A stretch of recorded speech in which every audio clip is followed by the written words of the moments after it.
Hello, all you beautiful gems.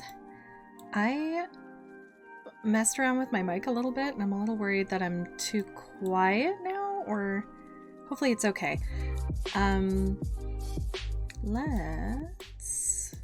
it doing? I got my green screen up. Oh, I didn't adjust. I didn't adjust anything else for any of my other webcams. So, listen, this green screen is so hard to work with because I end up with a see-through hair. So I had to find something to wear that had a hood on it tonight, which is fine because we're getting cozy. Riot, how are you? I know. Wait, it's even worse. Here, wait. Let's get some ambiance going here. Let's move into stories. And then we'll do this, and we'll fade that up for our story time. But yeah, look. Oh no, my hair's on fire.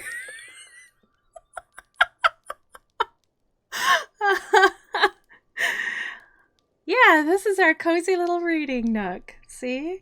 It's snowing outside there. Outside the window. That's where you can sit if you want. And I have here, can you guys hear the is that my cat? Oh. Hi, Molly. Hi, baby. Are you here to join us? Will I get a cozy little cat cam going? No, you can't walk on the keyboard. You can't. Molly, we're here for chill vibes, okay? Don't get connected. Oh my god.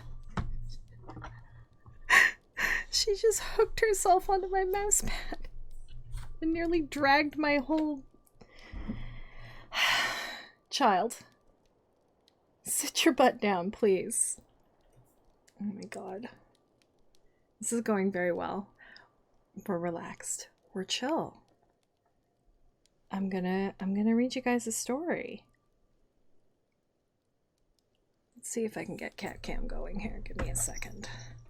Or alternatively, hi. Good evening. Would you like a story time? This cat. I swear to God. I swear to God, this cat. This doesn't go here. Okay, there we go. Alright. I'm gonna put this cat cam on and you better go sit in your chair. Ding dong. Molly. I know you want attention, but I'm trying to... I have this whole thing set up. Please. Come and sit in your chair. Come here. Come here. Sit in your chair. What a ding dong.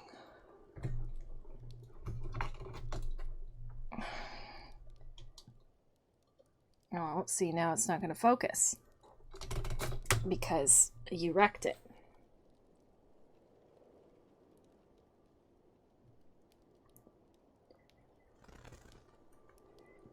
There, now it should focus.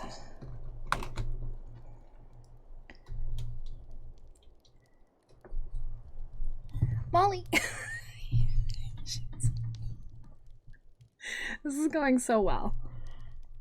She is literally rubbing herself all over the mic. Molly, please. Come here. And now I have hair in my eye. Oh my god. Absolute chaos. This is what happens when I say I'm going to stream on a Sunday night. Molly! Seriously. You're killing me here. I swear to God. Come here, get in your chair. I'm trying to get cat cam on you.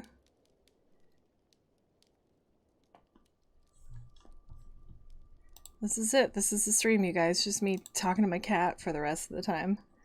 Oh, what did I just do?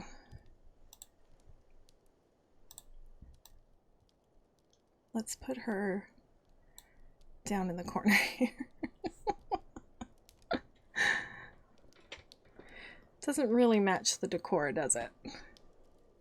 Hey, Tall and Quirky, how's it going?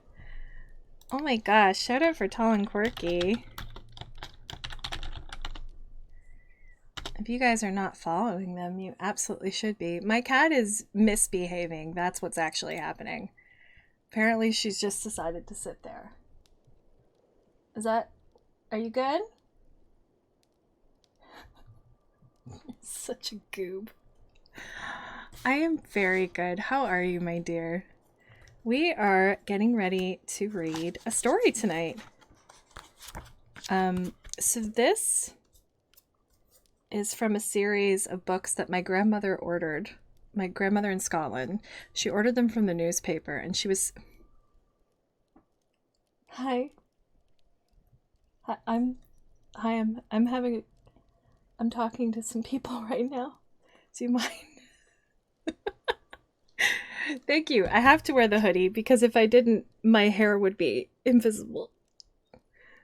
So this is it. We're getting comfy. We're getting cozy. We're getting also.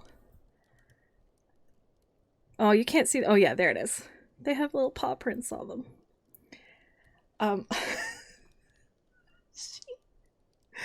You're being such a brat. We have company. We have company in our cozy library here, and you're being so rude. Yes. What was I talking about? This series of books, my grandmother ordered them from her newspaper. Oh, sorry, there's green on this, so it's see-through. But it's all of like the children's classics collection. And there's like 27 books in the collection, I think. Oh no, 25. Including a whole bunch of like Creative Commons ones. But it's got like Pinocchio, The Jungle Book, Peter Pan, Wonderful Wizard of Oz, Alice in Wonderland, Treasure Island, 5 on Treasure Island, Black Beauty, The Railway Children, The Wind in the Willows, Bedknobs and Broomsticks, The Adventures of Tom Sawyer, Robinson Crusoe, Kidnapped, The Happy Prince. Some of these I know and some of these I don't.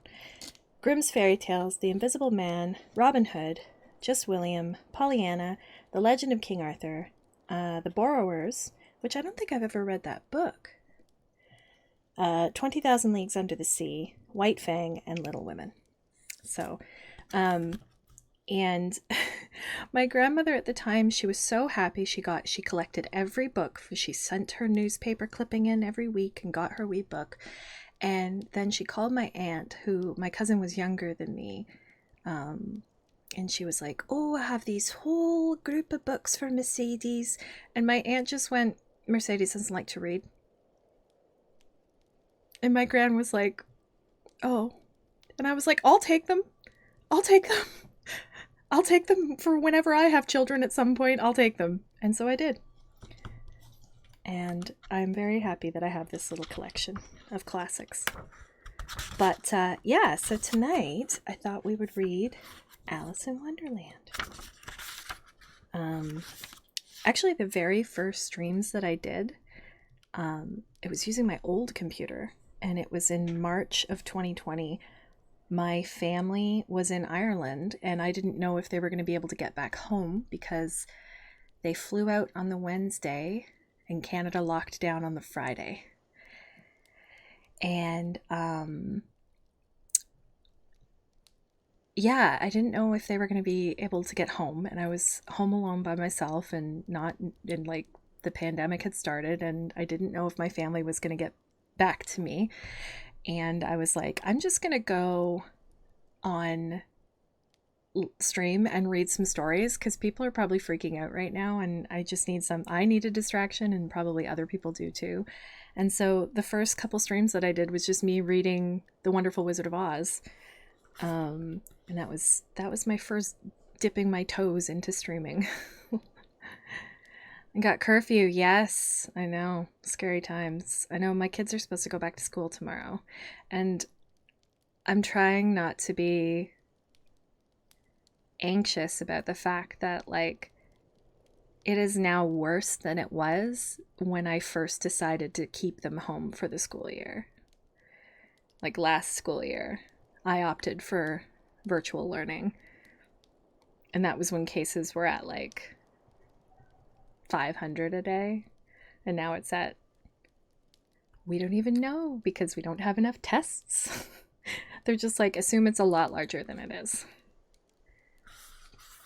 Yeah, anyways, that's the story. By the way, my family did make it home okay. They did get back. Thank goodness. But it was different but no less stressful times, let me tell you. Anyways, okay. So, chapter 1, Down the Rabbit Hole. Alice was beginning to get very tired of sitting by her sister on the bank and of having nothing to do. Once or twice she had peeped into the book her sister was reading, but it had no pictures or conversations in it. And what is the use of a book, thought Alice, without pictures or conversation? So she was considering in her own mind, as well as she could, for the hot day made her feel very sleepy and stupid, whether the pleasure of making a daisy chain would be worth the trouble of getting up and picking the daisies, when suddenly a white rabbit with pink eyes ran close by her. There was nothing so very remarkable in that, nor did Alice think it so very much out of the way to hear the rabbit say to itself, oh dear, I shall be late." When she thought it over afterwards, it occurred to her that she ought to have wondered at this, but at the time it all seemed quite natural. But when the rabbit actually took a watch out of its waistcoat pocket and looked at it, and then hurried on, Alice started to her feet, for it flashed across her mind that she had never before seen a rabbit with either a waistcoat pocket or a watch to take out of it, and burning with curiosity, she ran across the field after it, and fortunately was just in time to see it pop down a large rabbit hole under the hedge. In another moment down went Alice after it, never once considering how in the world she was going to get out again.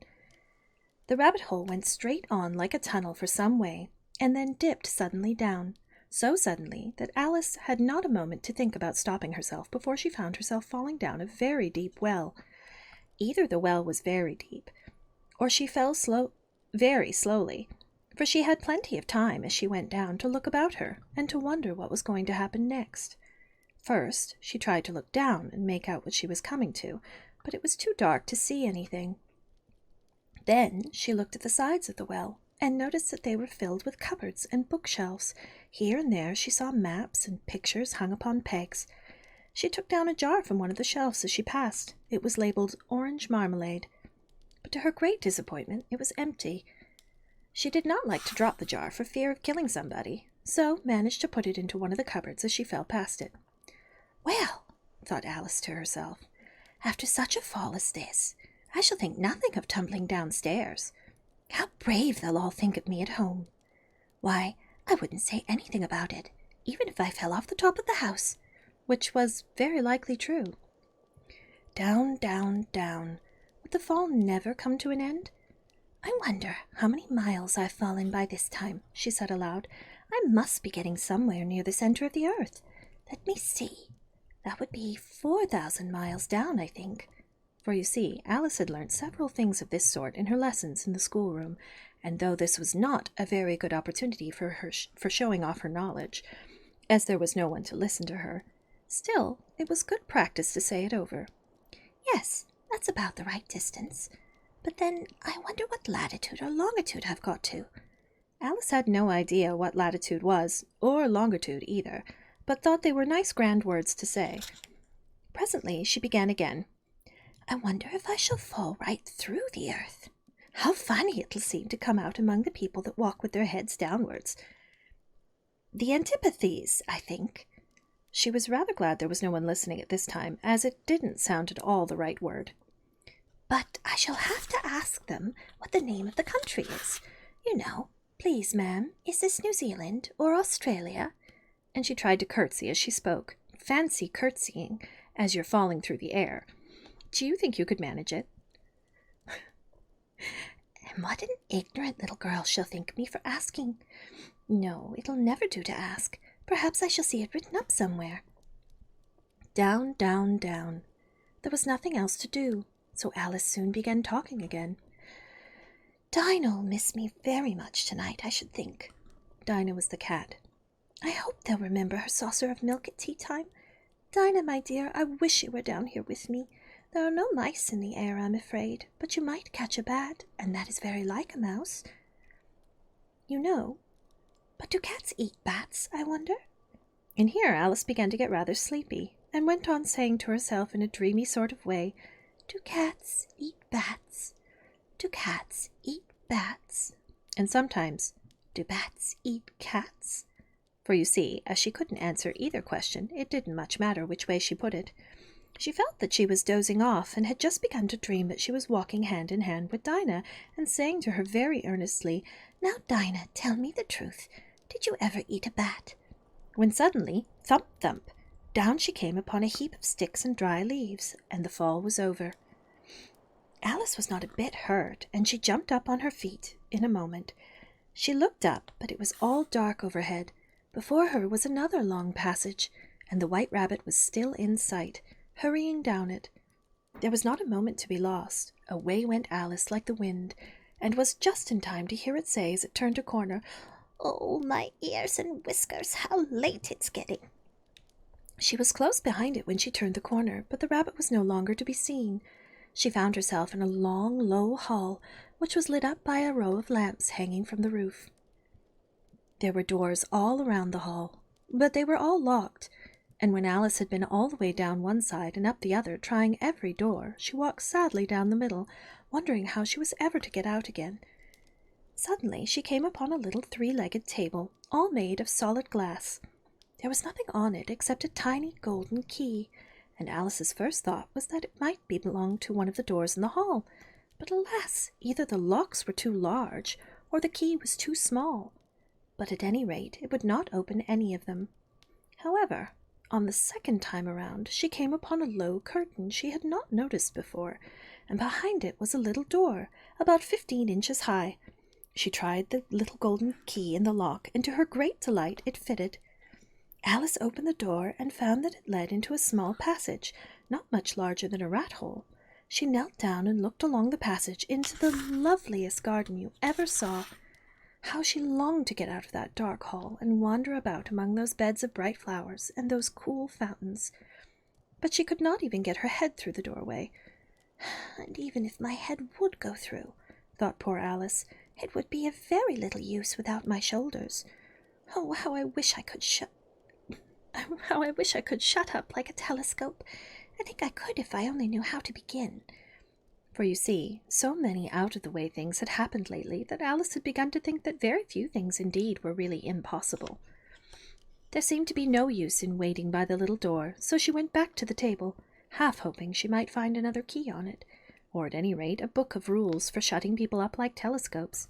This time she found a little bottle on it, which certainly was not here before, said Alice, and round the neck of the bottle was a little paper label with the words, Drink Me, beautifully written on it in large letters.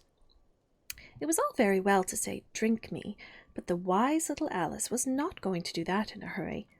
No, I'll look first, she said, and see whether it's marked poison or not. For she had read several nice little histories about children who had gotten burnt and eaten up by wild beasts and other unpleasant things, all because they would not remember the simple rules their friends had taught them, such as that a red-hot poker will burn you if you hold it too long, or that if you cut your finger very deeply with a knife, it usually bleeds. And she had never forgotten that, if you drink much from a bottle marked poison, it is almost certain to disagree with you sooner or later.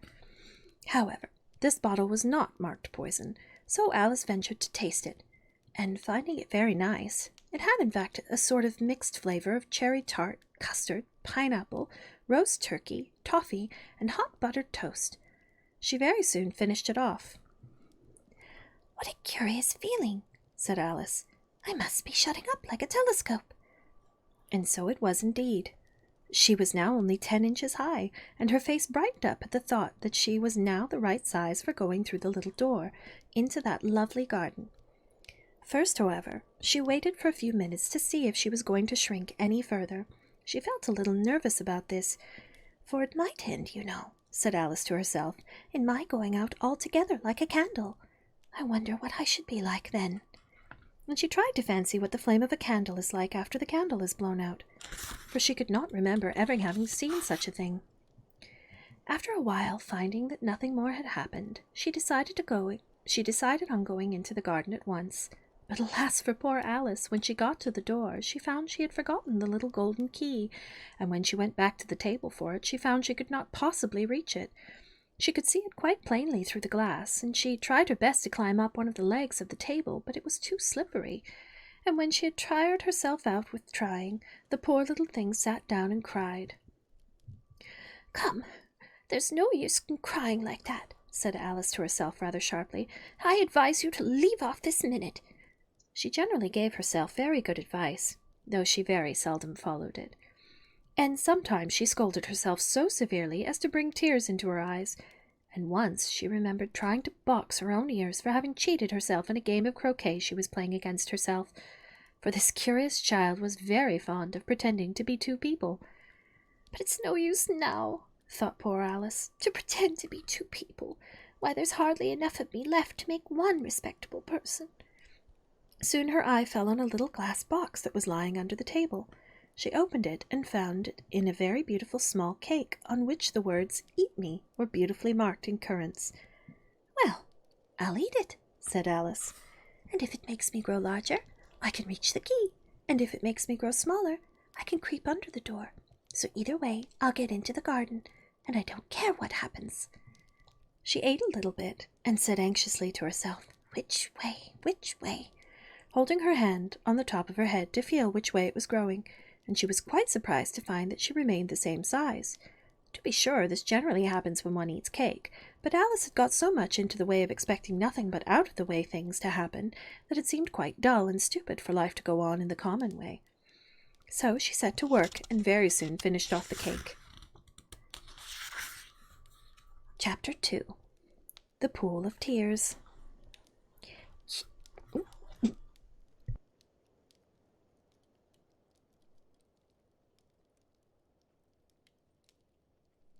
Pardon me. Little cough. "Curiouser and curiouser," cried Alice. She was so much surprised that for the moment she quite forgot how to speak good English. "Now I'm opening out like the largest telescope that ever was. Goodbye, feet!" For when she looked down at her feet, they seemed to be almost out of sight. They were getting so far off. "Oh, my poor little feet!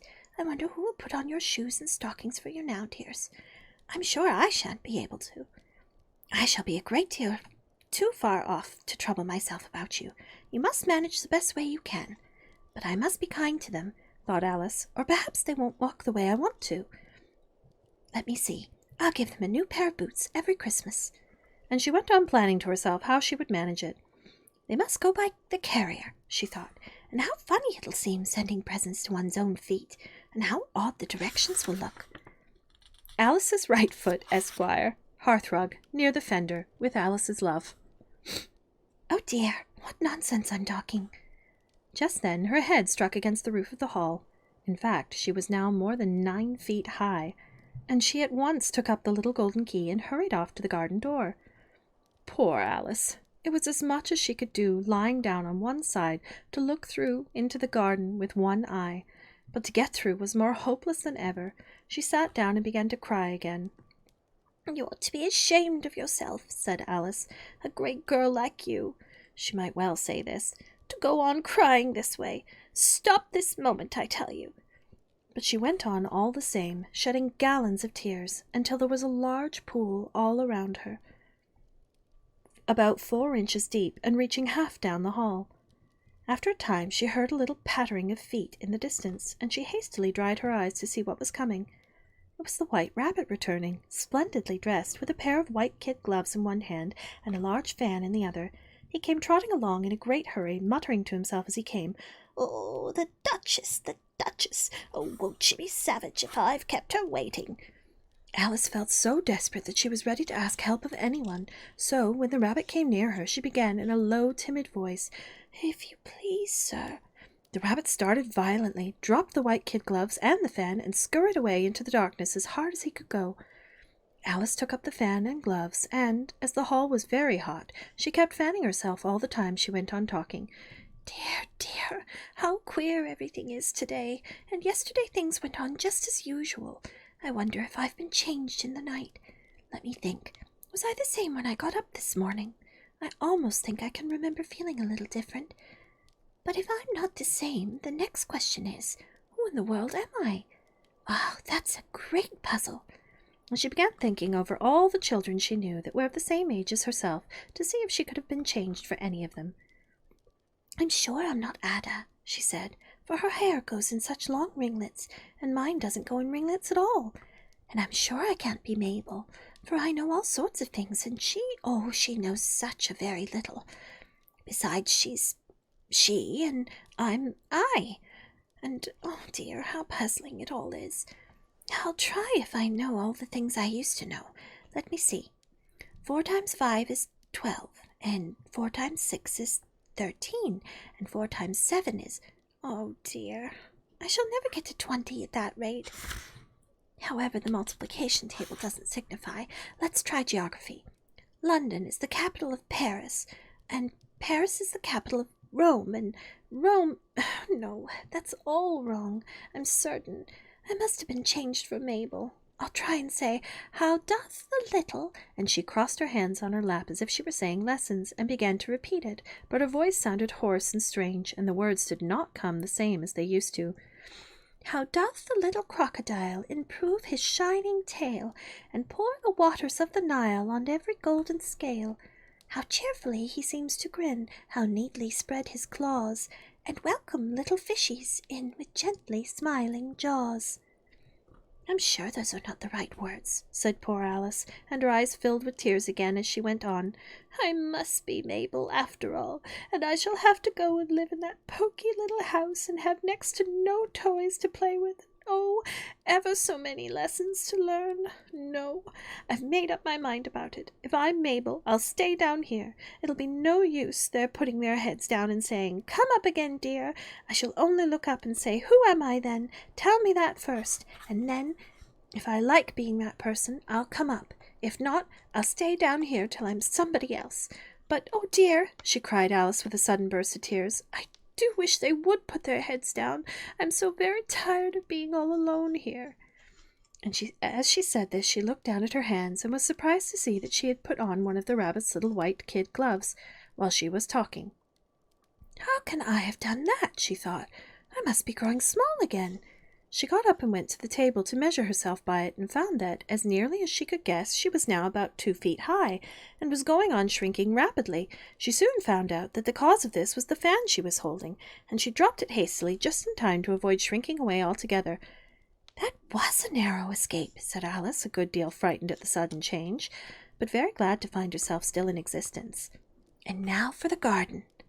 And she ran with all the speed back to the little door, but alas, the little door was shut again, and the little golden key was lying on the glass table as before. And things are worse than ever, thought the poor child, for I never was so small as this before, never, and I declare it is too bad that it is. And as she said these words, her foot slipped, and in another moment, splash, she was up to her chin in salt water. Her first idea was that she had somehow fallen into the sea.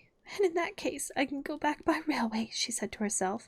Alice had been to the seaside once in her life, and had come to the general conclusion that wherever you go to on the English coast, you find a number of bathing machines in the sea, some children digging in the sand with wooden spades, then a row of lodging houses, and behind them a railway station. However, she soon made out that she was in the pool of tears which she had wept when she was 9 feet high. I wish I hadn't cried so much, said Alice as she swam about, trying to find her way out. I shall be punished for it now, I suppose, by being drowned in my own tears. That will be a queer thing, to be sure. However, everything is queer today. Just then she heard something splashing about in the pool a little way off, and she swam nearer to make out what it was. At first she thought it must be a walrus or hippopotamus, but then she remembered how small she was now, and she soon made out that it was only a mouse that had slipped in like herself. Would it be of any use now, thought Alice, to speak to this mouse? Everything is so out of the way down here that I should think very likely it can talk. At any rate, there's no harm in trying. So she began, Oh, mouse, do you know the way out of this pool? I am very tired of swimming about here. Oh, mouse! Alice thought this must be the right way of speaking to a mouse. She had never done such a thing before, but she remembered having seen in her brother's Latin grammar, a mouse, of a mouse, to a mouse, oh mouse. The mouse looked at her rather inquisitively, and seemed to her to wink with one of its little eyes, but it said nothing. Oh, perhaps it doesn't understand English, thought Alice. I dare say it's a French mouse come over with William the Conqueror. For, with all her knowledge of history, Alice had no very clear notion how long ago anything had happened. So she began again. Où est ma chatte? Which was the first sentence in her French lesson book. The mouse gave a sudden leap out of the water and seemed to quiver all over with fright. Oh, I beg your pardon, cried Alice hastily, afraid that she had hurt the poor animal's feelings. I quite forgot you didn't like cats. Not like cats, cried the mouse, in a shrill, passionate voice. Would you like cats if you were me? Well, perhaps not, said Alice in a soothing tone. Don't be angry about it. And yet I wish I could show you our cat Dinah. I think you'd take a fancy to cats if you could only see her. She is such a dear, quiet thing. Alice went on, half to herself, as she swam lazily about in the pool. And she sits purring so nicely by the fire, licking her paws and washing her face, and she is such a nice, soft thing to nurse. And she's such a capital one for catching mice. Oh, I beg your pardon, cried Alice again, for this time the mouse was bristling all over, and she felt certain it must be really offended. We won't talk about her any more if you'd rather not.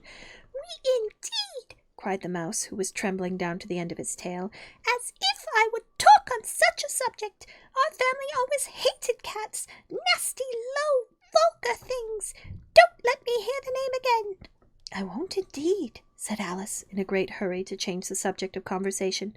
Are you fond of dogs? The mouse did not answer, so Alice went on eagerly. There is such a nice little dog near our house. I should like to show you. A little bright-eyed terrier, you know, with, such long, curly brown hair, and it'll fetch things when you throw them, and it'll sit up and beg for its dinner, and all sorts of things. I can't remember half of them, and it belongs to a farmer, you know, and he says it's so useful. It's worth £100. He says it kills all the rats, and oh, dear, cried Alice in a sorrowful tone, I'm afraid I've offended it again. For the mouse was swimming away from her as hard as it could go, and making quite a commotion in the pool as it went. So she called softly after it, Mouse dear, do come back again, and we won't talk about cats or dogs either, if you don't like them. When the mouse heard this, it turned around and swam slowly back to her. Its face was quite pale, with passion, Alice thought, and it said in a low, trembling voice, Let us get ashore, and then I'll tell you my history, and you'll understand why it is I hate cats and dogs. It was high time to go, for the pool was getting quite crowded with the birds and animals that had fallen into it. There were a duck and a dodo, a lory and an eaglet, and several other curious creatures. Alice led the way, and the whole party swam to the shore. Chapter 3. Thank you, Riot Beans. Whenever I talk so much, my nose starts to run, and I don't know why. It's like, I don't know. Anyways. Chapter 3. A caucus race and a long tail. They were indeed a queer-looking party that assembled on the banks. The birds with draggled feathers, the animals with their fur clinging close to them, and all dripping wet, cross and uncomfortable. The first question, of course, was how to get dry again. They had a consultation about this, and after a few minutes it seemed quite natural to Alice to find herself talking familiarly with them, as if she had known them all her life. Indeed, she had quite a long argument with the lory, who was at last turned sulky, and would only say, I am older than you, and must know better. And this Alice would not allow without knowing how old it was, and, as the lory positively refused to tell its age, there was no more to be said. At last the mouse, who seemed to be a person of authority among them, called out, sit down, all of you, and listen to me. I'll soon make you dry enough. They all sat down at once, in a large ring, with the mouse in the middle. Alice kept her eyes anxiously fixed on it, for she felt sure she would catch a bad cold if she did not get dry very soon. Ahem, said the mouse with an important air. Are you all ready? This is the driest thing I know. Silence all around, if you please. William the Conqueror, whose cause was favoured by the Pope, was soon submitted to two by the English, who wanted leaders, and had been of late much accustomed to usurpation and conquest. Edwin and Morcar, the Earls of Mercia and Northumbria. Ugh, said the Lorry with a shiver. I beg your pardon, said the Mouse, frowning, but very politely. Did you speak? Not I, said the Lorry hastily. I thought you did, said the Mouse. I proceed. Edwin and Morcar, the Earls of Mercia and Northumbria, declared for him, and even Stigand, the patriotic Archbishop of the Canterbury, found it advisable. Found what? Said the Duck. Found it, said the Mouse, replied rather crossly. Of course you know what it means. I know what it means well enough, when I find a thing, said the Duck. It's generally a frog or a worm. The question is, what did the Archbishop find? The Mouse did not notice this question, but hurriedly went on. Found it advisable to go with Edgar Atheling to meet William and offer him the crown. William's conduct at first was moderate, but the insolence of his Normans. How are you getting on now, my dear? It continued, turning to Alice as it spoke. As wet as ever, said Alice in a melancholy tone. It doesn't seem to dry me at all. In that case, said the Dodo solemnly, rising to its feet, I move that the meeting adjourn for the immediate adoption of more energetic remedies. Speak English, said the Eaglet. I don't know the meaning of half those long words. And what's more, I don't believe you do either. And the Eaglet bent down its head to hide a smile. Some of the other birds tittered audibly. What I was going to say, said the Dodo in an offended tone, was that the best thing to get us dry would be a caucus race. What's a caucus race? Said Alice. Not that she wanted much to know, but the Dodo had paused as if it thought that somebody ought to speak, and no one else seemed inclined to say anything. Why, said the Dodo, the best way to explain it is to do it. And, as you might like to try the thing yourself some winter day, I will tell you how the Dodo managed it. First, it marked out a race course in a sort of circle. The exact shape doesn't matter, it said. And then all the party were placed along the course, here and there. There was no 1, 2, 3 in a way, but they began running when they liked, and left off when they liked, so that it was not so easy to know when the race was over. However, when they had been running half an hour or so, and were quite dry again, the Dodo suddenly called out, "The race is over!" And they all crowded round it, panting and asking, "But who has won?" The question the Dodo could not answer without a great deal of thought, and it sat for a long time with one finger pressed upon its forehead, the position in which you usually see Shakespeare in the pictures of him, while the rest waited in silence. At last the Dodo said, "Everybody has won, and all must have prizes." "But who is to give the prizes?" quite a chorus of voices asked. "Why, she, of course," said Dodo, pointing to Alice with one finger, and the whole party at once crowded around her, calling out in a confused way, "Prizes! Prizes!" Alice had no idea what to do, and in despair she put her hand in her pocket and pulled out a box of comfits. Luckily the salt water had not gotten into it, and handed them round as prizes. There was exactly one apiece all around. "But she must have a prize herself, you know," said the Mouse. "Of course," said the Dodo, replied very gravely. "What else have you got in your pocket?" he went on, turning to Alice. "Only a thimble," said Alice sadly. "Hand it over here," said the Dodo, and they all crowded round her once more, while the Dodo solemnly presented the thimble, saying, "We beg your acceptance of this elegant thimble." And when it had finished this short speech, they all cheered. Alice thought the whole thing very absurd, but they all looked so grave that she did not dare to laugh, and, as she could not think of anything to say, she simply bowed and took the thimble, looking as solemn as she could. The next thing was to eat the comfits. This caused some noise and confusion. What is a comfit? Does anybody know what a comfit is? I think it's like a little treat. Like a little, I don't know, pocket candy. I'm going to look it up. What is a comfit? A candy consisting of a nut, seed, or other center coated in sugar. Oh, so it's like the little sugar-coated almonds, like that. Ah, comfit. There you go. We've learned the word of the evening is comfit. The next thing was to eat the comfits. This caused some noise and confusion, as the large birds complained that they could not taste theirs, and the small ones choked and had to be patted on the back. However, it was over at last, and they sat down again in a ring and begged the mouse to tell them something more. "You promised to tell me your history, you know," said Alice, "and why it is you hate C and D," she added in a whisper, half afraid that it would be offended again.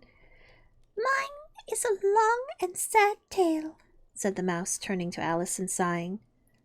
"It is a long tale, certainly," said Alice, looking down with wonder at the mouse's tail. "But why do you call it sad?" And she kept on puzzling about it while the mouse was speaking, so that her idea of the tale was something like this.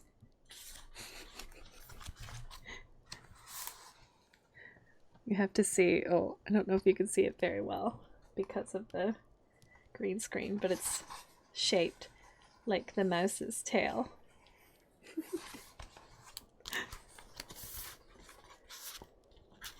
Oh yeah, maybe, right? I hadn't thought about. You're right. I've heard of duck comfit. Yeah.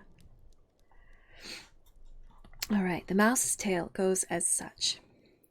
"Fairy said to a mouse that he met in the house, 'Let us both go to law, and I will prosecute you. Come, I'll take no denial.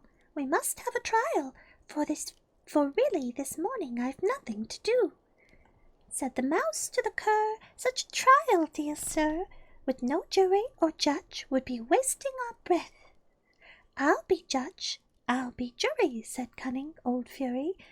'I'll try the whole cause and condemn you to death.'" "You are not attending," said the mouse to Alice severely. "What are you thinking of?" "I beg your pardon," said Alice very humbly. "You had got to the fifth bend, I think." "I had not!" cried the mouse sharply and very angrily. "Not!" said Alice, always ready to make herself useful and looking anxiously about her. "Oh, do let me help to undo it." "I shall do nothing of the sort," said the mouse, getting up and walking away. "You insult me by talking such nonsense."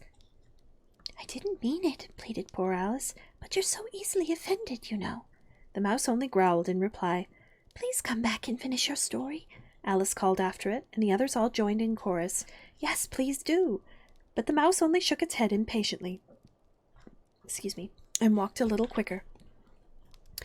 "What a pity it wouldn't stay," sighed the Lory as soon as it was quite out of sight, and an old crab took the opportunity of saying to her daughter, "Ah, my dear, let this be a lesson to you, never to lose your temper."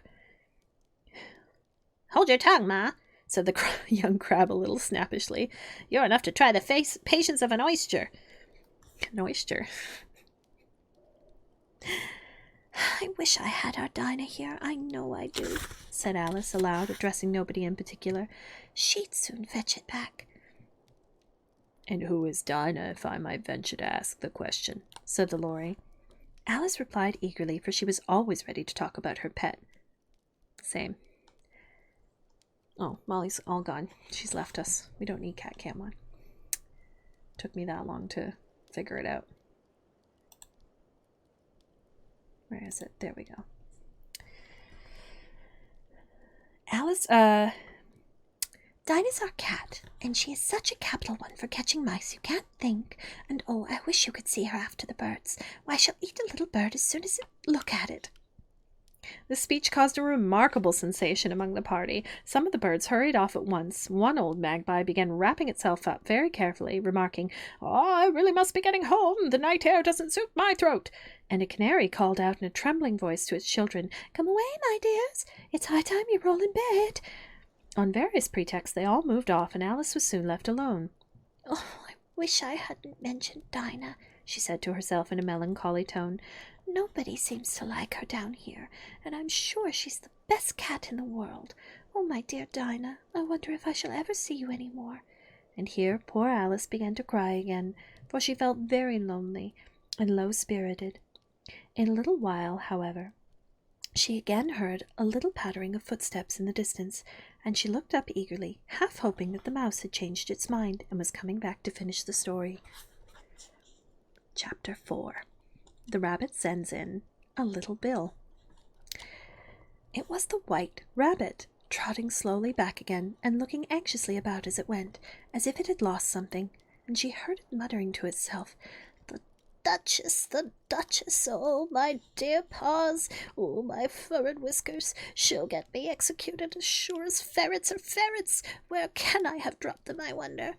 Alice guessed in a moment that it was looking for the fan and the pair of white kid gloves, and she was very good-naturedly began hunting about for them, but they were nowhere to be seen. Everything seemed to have changed since her swim in the pool, and the great hall with the glass table and the little door had vanished completely. Very soon the rabbit noticed Alice, and she went hunting about, and called out to her in an angry tone, "Why, Marianne, what are you doing out here? Run home this moment and fetch me a pair of gloves and a fan. Quick, now!" And Alice was so much frightened that she ran off at once in the direction it pointed to, without trying to explain the mistake it had made. "He took me for his housemaid," she said to herself as she ran. "How surprised he'll be when he finds out who I am. But I'd better take his fan and gloves, that is, if I can find them." And as she said this, she came upon a neat little house, on the door of which was a bright brass plate with the name W. Rabbit engraved upon it. She went in without knocking and hurried upstairs, in great fear lest she should meet the real Marianne and be turned out of the house before she had found the fan and gloves. "How queer it seems," Alice said to herself, "to be going on messages for a rabbit. I suppose Dinah'll be sending me on messages next." And she began fancying the sort of thing that would happen. "Miss Alice, come here directly and get ready for your walk. Coming in a minute, nurse. But I've got to see that the mouse doesn't get out. Only I don't think," Alice went on, "that they'd let Dinah stop in the house if it began ordering people about like that." By this time she had found her way into a tidy little room with a table in the window, and on it, as she had hoped, a fan and 2 or 3 pairs of tiny white kid gloves. She took up the fan and a pair of the gloves, and was just going to leave the room when her eye fell upon a little bottle that stood near the looking-glass. There was no label this time with the words "Drink me," but nevertheless she uncorked it and put it to her lips. "I know something interesting is sure to happen." "Alice," she said to herself, "whenever I eat or drink anything, so I'll just see what this bottle does. I do hope it'll make me grow large again, for really I'm quite tired of being such a tiny little thing." It did so indeed, and much sooner than she had expected. Before she had drunk half the bottle, she found her head pressing against the ceiling, and had to stoop to save her neck from being broken. She hastily put down the bottle, saying to herself, "That's quite enough. I hope I shan't grow any more. As it is, I can't get out at that door. I do wish I hadn't drunk quite so much." Alas, it was too late to wish that. She went on growing, and very soon had to kneel down on the floor. In another minute there was not even room for this, and she tried the effect of lying down with one elbow against the door and the other arm curled around her head. Still she went on growing, and as a last resource she put one arm out of the window and one foot up the chimney, and said to herself, "Now I can do no more. Whatever happens, what will become of me?" Luckily for Alice, the little magic bottle had now had its full effect, and she grew no larger. Still, it was very uncomfortable, and as there seemed to be no sort of chance of her ever getting out of the room again, no wonder she felt unhappy. "It was much pleasanter at home," thought poor Alice, "when one wasn't always growing larger and smaller and being ordered about by mice and rabbits. I almost wish I hadn't gone down that rabbit hole, and yet, it is rather curious, you know, this sort of life. I do wonder what can have happened to me. When I used to read fairy tales, I fancied the kind of thing never happened, and now here I am in the middle of one. There ought to be a book written about me, that there ought. And when I grow up, I'll write one. But I'm grown up now," she added in a sorrowful tone. "At least there's no room to grow up any more here. But then," thought Alice, "shall I never get any older than I am now? That'll be a comfort, one way, never to be an old woman. But then, always to have lessons to learn. Oh, I shouldn't like that." "Oh, you foolish Alice," she answered herself. "How can you learn lessons in here? Why, there's hardly room for you, and no room at all for any lesson books." And so she went on, taking first one side and then the other, and making quite a conversation of it altogether. But after a few minutes she heard a voice outside, and stopped to listen. "Marianne! Marianne!" said the voice. "Fetch me my gloves this moment."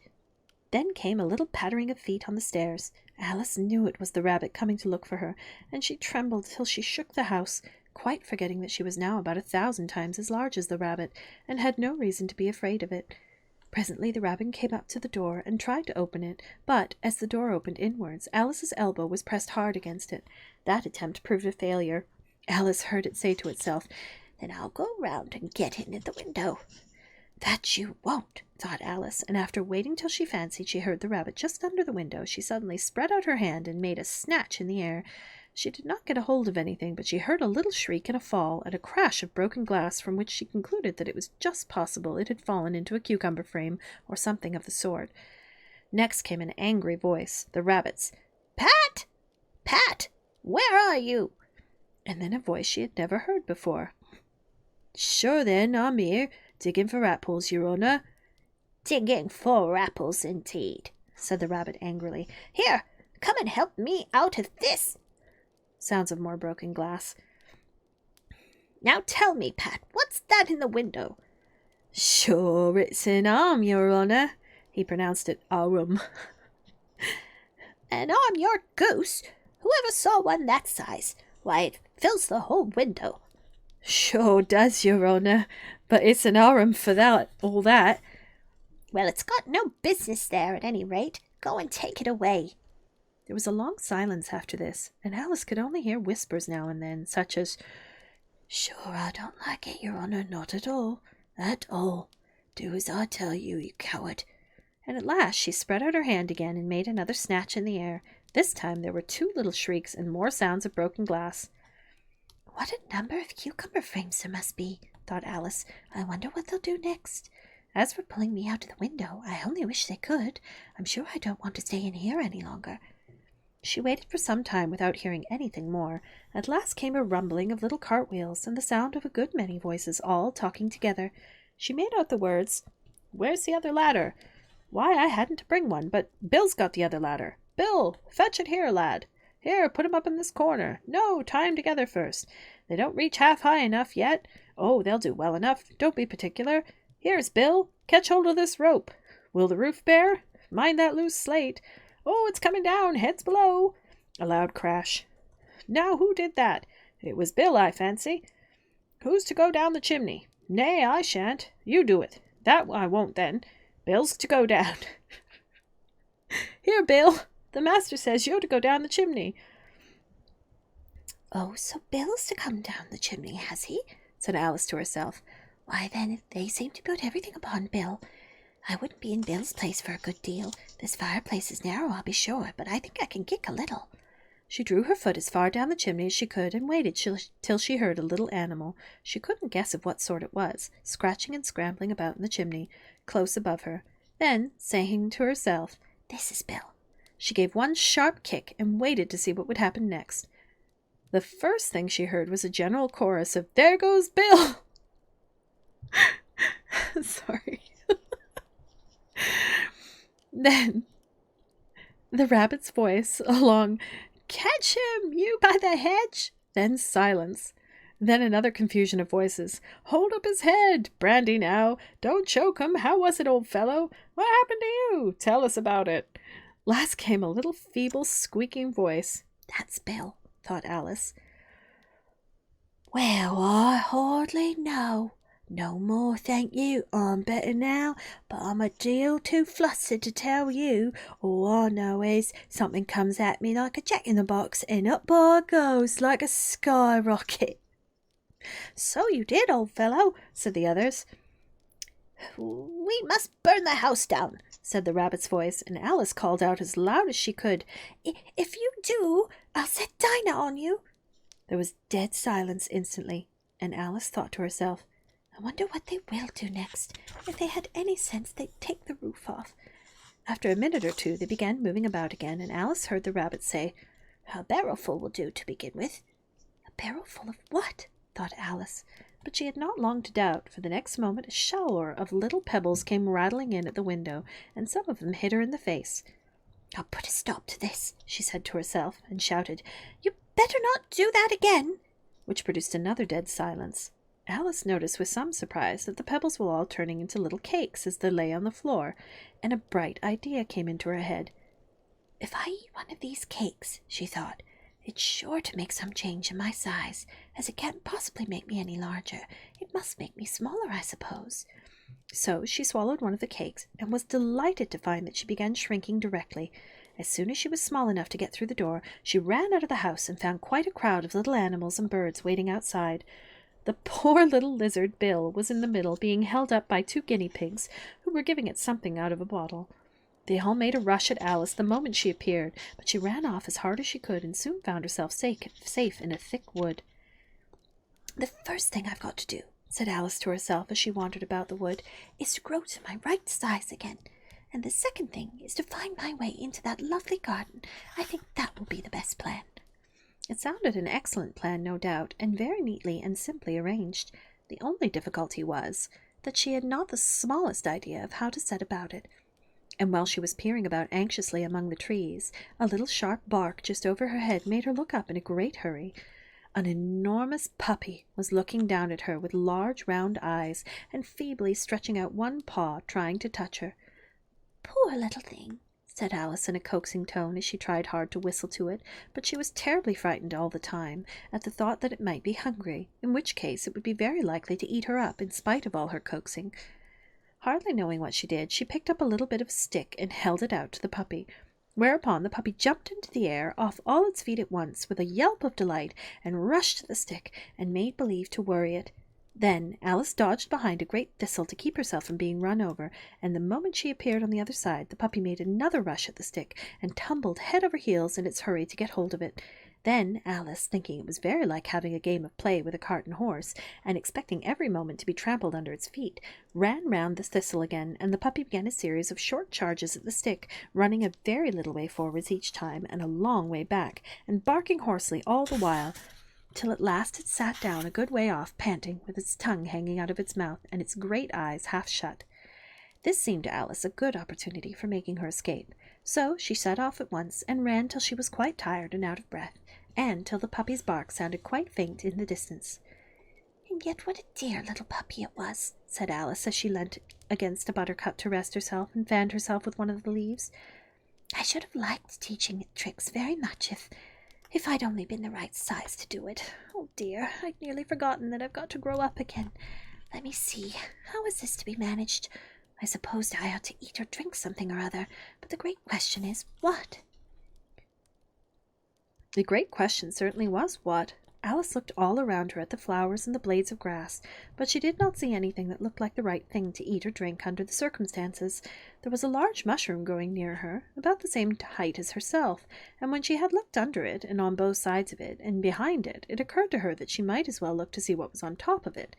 She stretched herself up on tiptoe and peeped over the edge of the mushroom, and her eyes immediately met those of a large caterpillar that was sitting on the top with its arms folded, quietly smoking a long hookah, and taking not the smallest of notice of her or anything else. Chapter 5. Advice from a Caterpillar. The caterpillar and Alice looked at each other for some time in silence. At last the caterpillar took the hookah out of its mouth and addressed her in a languid, sleepy voice. "Who are you?" said the caterpillar. This was not an encouraging opening for a conversation. Alice replied rather shyly, I hardly know, sir, just at present. At least I know who I was when I got up this morning, but I think I must have been changed several times since then." "What do you mean by that?" said the caterpillar sternly. "Explain yourself." "I can't explain myself, I'm afraid, sir," said Alice, "because I'm not myself, you see." "I don't see," said the caterpillar. "I'm afraid I can't put it more clearly," Alice replied very politely, "for I can't understand it myself to begin with, and being so many different sizes in a day is very confusing." "It isn't," said the caterpillar. "Well, perhaps you haven't found it so yet," said Alice, "but when you have to turn into a chrysalis, you will some day, you know, and then after that into a butterfly, I should think you'll feel it a little queer, won't you?" "Not a bit," said the caterpillar. "Well, perhaps your feelings may be different," said Alice. "All I know is it would feel very queer to me." "You?" said the caterpillar contemptuously. "Who are you?" Which brought them back again to the beginning of the conversation. Alice felt a little irritated at the caterpillar making such a very short remarks, and she drew herself up and said very gravely, I think you ought to tell me who you are first. Why? Said the caterpillar. Here was another puzzling question, and as Alice could not think of any good reason, and as the caterpillar seemed to be in a very unpleasant state of mind, she turned away. Come back, said the caterpillar, called after her. I've something important to say. This sounded promising, certainly. Alice turned and came back again. Keep your temper, said the caterpillar. Is that all? Said Alice, swallowing down her anger as well as she could. No, said the caterpillar. Alice thought she might as well wait, as she had nothing else to do, and perhaps, after all, it might tell her something worth hearing. For some minutes it puffed away without speaking, but at last it unfolded its arms, took the hookah out of its mouth again, and said, So, you think you're changed, do you? I'm afraid I am, sir, said Alice. I can't remember things as I used, and I don't keep the same size for 10 minutes together. Can't remember what things? Said the caterpillar. Well, I've tried to say, how doth the little busy bee, but it all came different, Alice replied in a very melancholy voice. Repeat. You are old, Father William, said the caterpillar. Alice folded her hands and began. You are old, Father William, the young man said, and your hair has become very white, and yet you incessantly stand on your head. Do you think at your age it is right?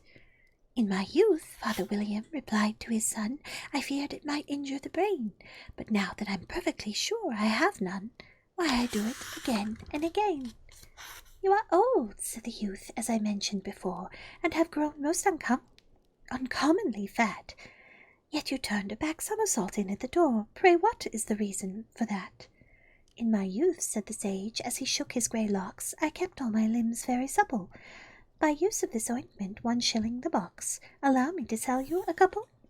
You are old, said the youth, and your jaws are too weak for anything tougher than suet.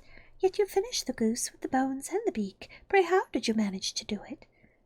In my youth, said his father, I took to the law and argued each case with my wife, and the muscular strength which it gave to my jaw has lasted the rest of my life.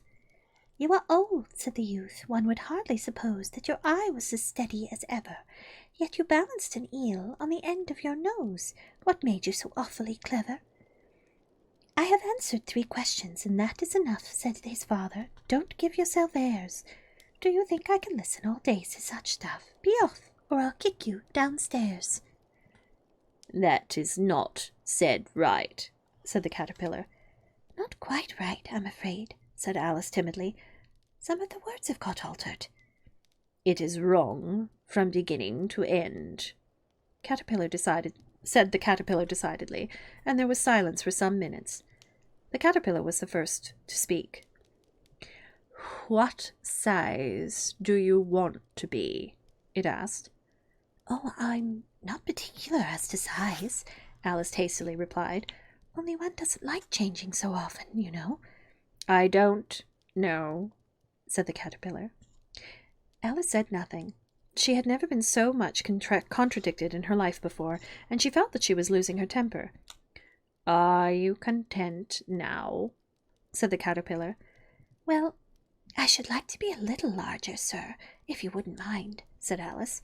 3 inches is such a wretched height to be. It is a very good height, indeed, said the caterpillar angrily, rearing itself upright as it spoke. It was exactly 3 inches high. But I'm not used to it, pleaded poor Alice in the piteous tone, and she thought of herself, I wish the creatures wouldn't be so easily offended. You'll get used to it in time, said the caterpillar, and it put the hookah into its mouth and began smoking again. This time Alice waited patiently until it chose to speak again. In a minute or 2 the caterpillar took the hookah out of its mouth and yawned once or twice, and shook itself. Then it got down off the mushroom and crawled away in the grass, merely remarking as it went, One side will make you grow taller, and the other side will make you grow shorter. One side of what? The other side of what? Thought Alice to herself. Of the mushroom, said the caterpillar, just as if she had asked it out loud, and in another moment it was out of sight. Alice remained looking thoughtfully at the mushroom for a minute, trying to make out which were the two sides of it, and as it was perfectly round, she found this a very difficult question. However, at last she stretched her arms round as far as it could go, and broke off a bit of the edge with each hand. "Now, which is which?" she said to herself, and nibbled a little of the right-hand bit to try the effect. The next moment she felt a violent blow underneath her chin. It had struck her foot. She was a good deal frightened by this very sudden change, but she felt that there was no time to be lost, as she was shrinking rapidly, so she set to work at once to eat some of the other bit.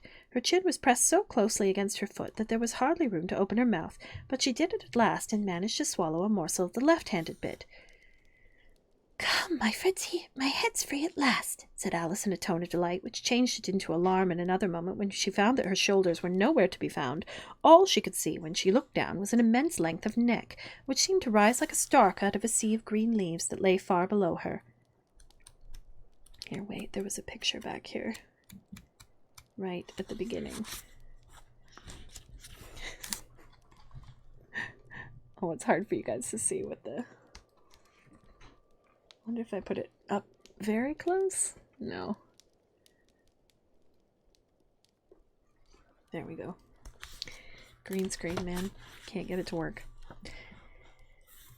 What can all that green stuff be? Said Alice. And where have my shoulders got to? And oh, my poor hands, how is it I can't see you? She was moving them about as she spoke, but no result seemed to follow except a little shaking among the distant green leaves. And there seemed to be no chance of getting her hands up to her head. She tried to get her head down to them, and was delighted to find that her neck would bend about as easily in any direction, like a serpent. She had just succeeded in curving it down into a graceful zigzag, and was going to dive in among the leaves, which she found to be nothing but the tops of the trees under which she had been wandering, when a sharp hiss made her draw back in a hurry. A large pigeon had flown into her face, and was beating her violently with its wings. "Serpent!" screamed the pigeon. "I'm not a serpent," said Alice indignantly. "Let me alone." "Serpent, I say again," repeated the pigeon, but in a more subdued tone, and added with a kind of sob, "I've tried every way, and nothing seems to suit them." "I haven't the least idea what you're talking about," said Alice. "I've tried the roots of trees, I've tried banks, and I've tried hedges," the pigeon went on without attending to her. "But those serpents, there's no pleasing them." Alice was more and more puzzled, as she thought there was no use in saying anything more till the pigeon had finished. "As if it wasn't trouble enough hatching the eggs," said the pigeon, "but I must be on the lookout for serpents night and day. Why I haven't had a wink of sleep in these 3 weeks. "I'm very sorry you've been annoyed," said Alice, who was beginning to see its meaning.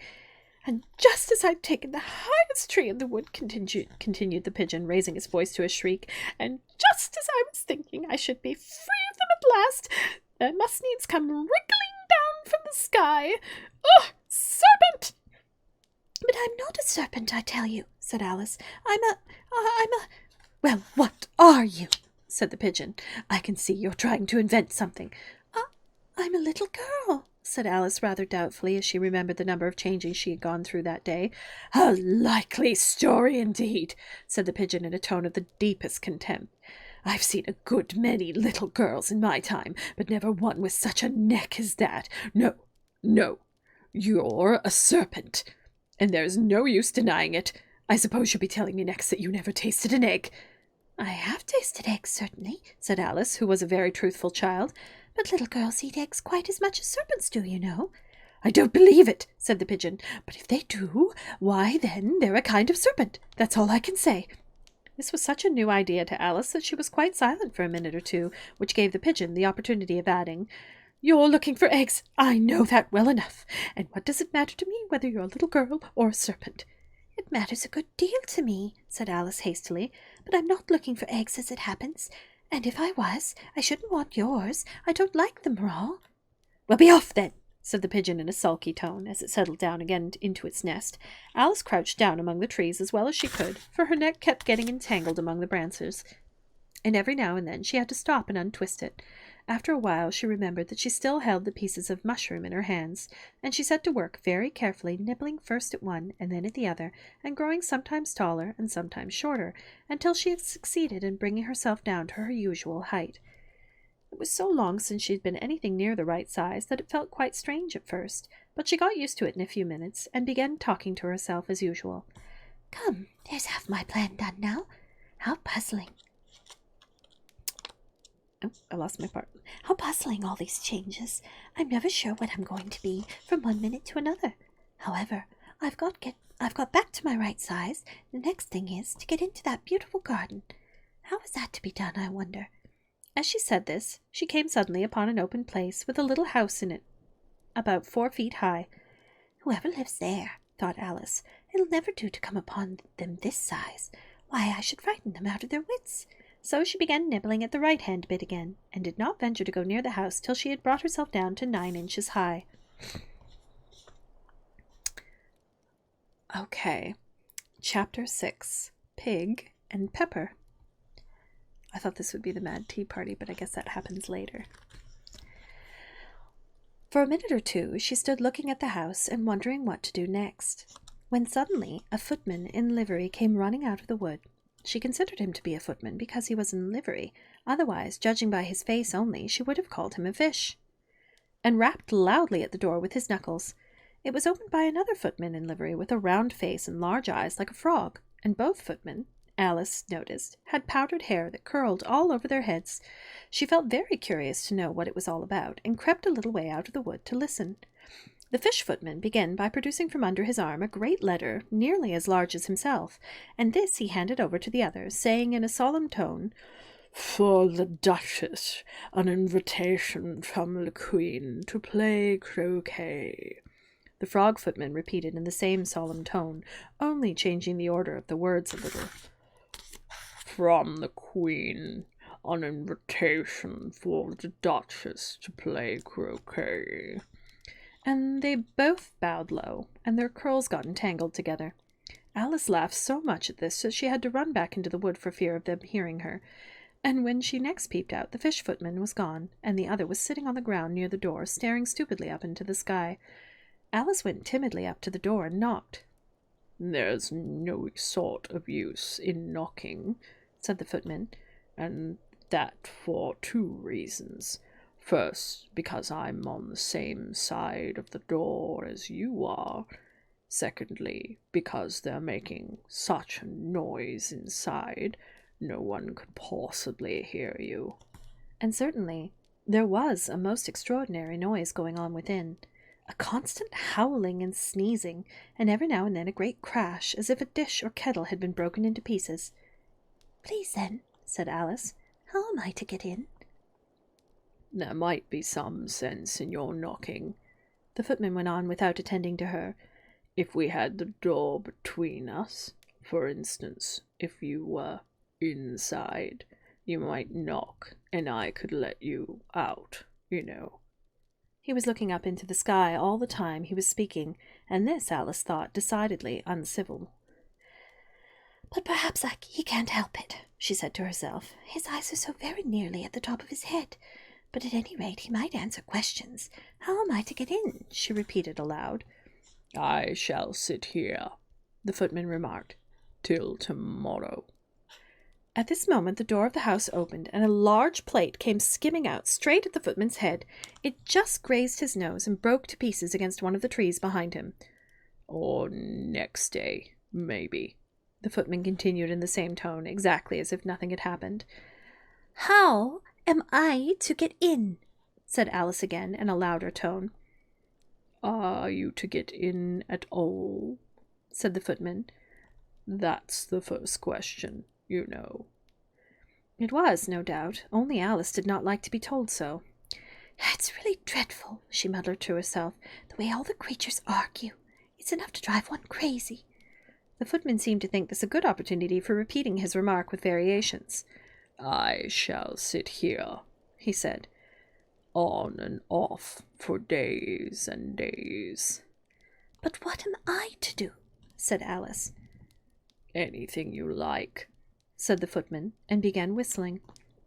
Oh, there's no use in talking to him, said Alice desperately. He's perfectly idiotic. And she opened the door and went in.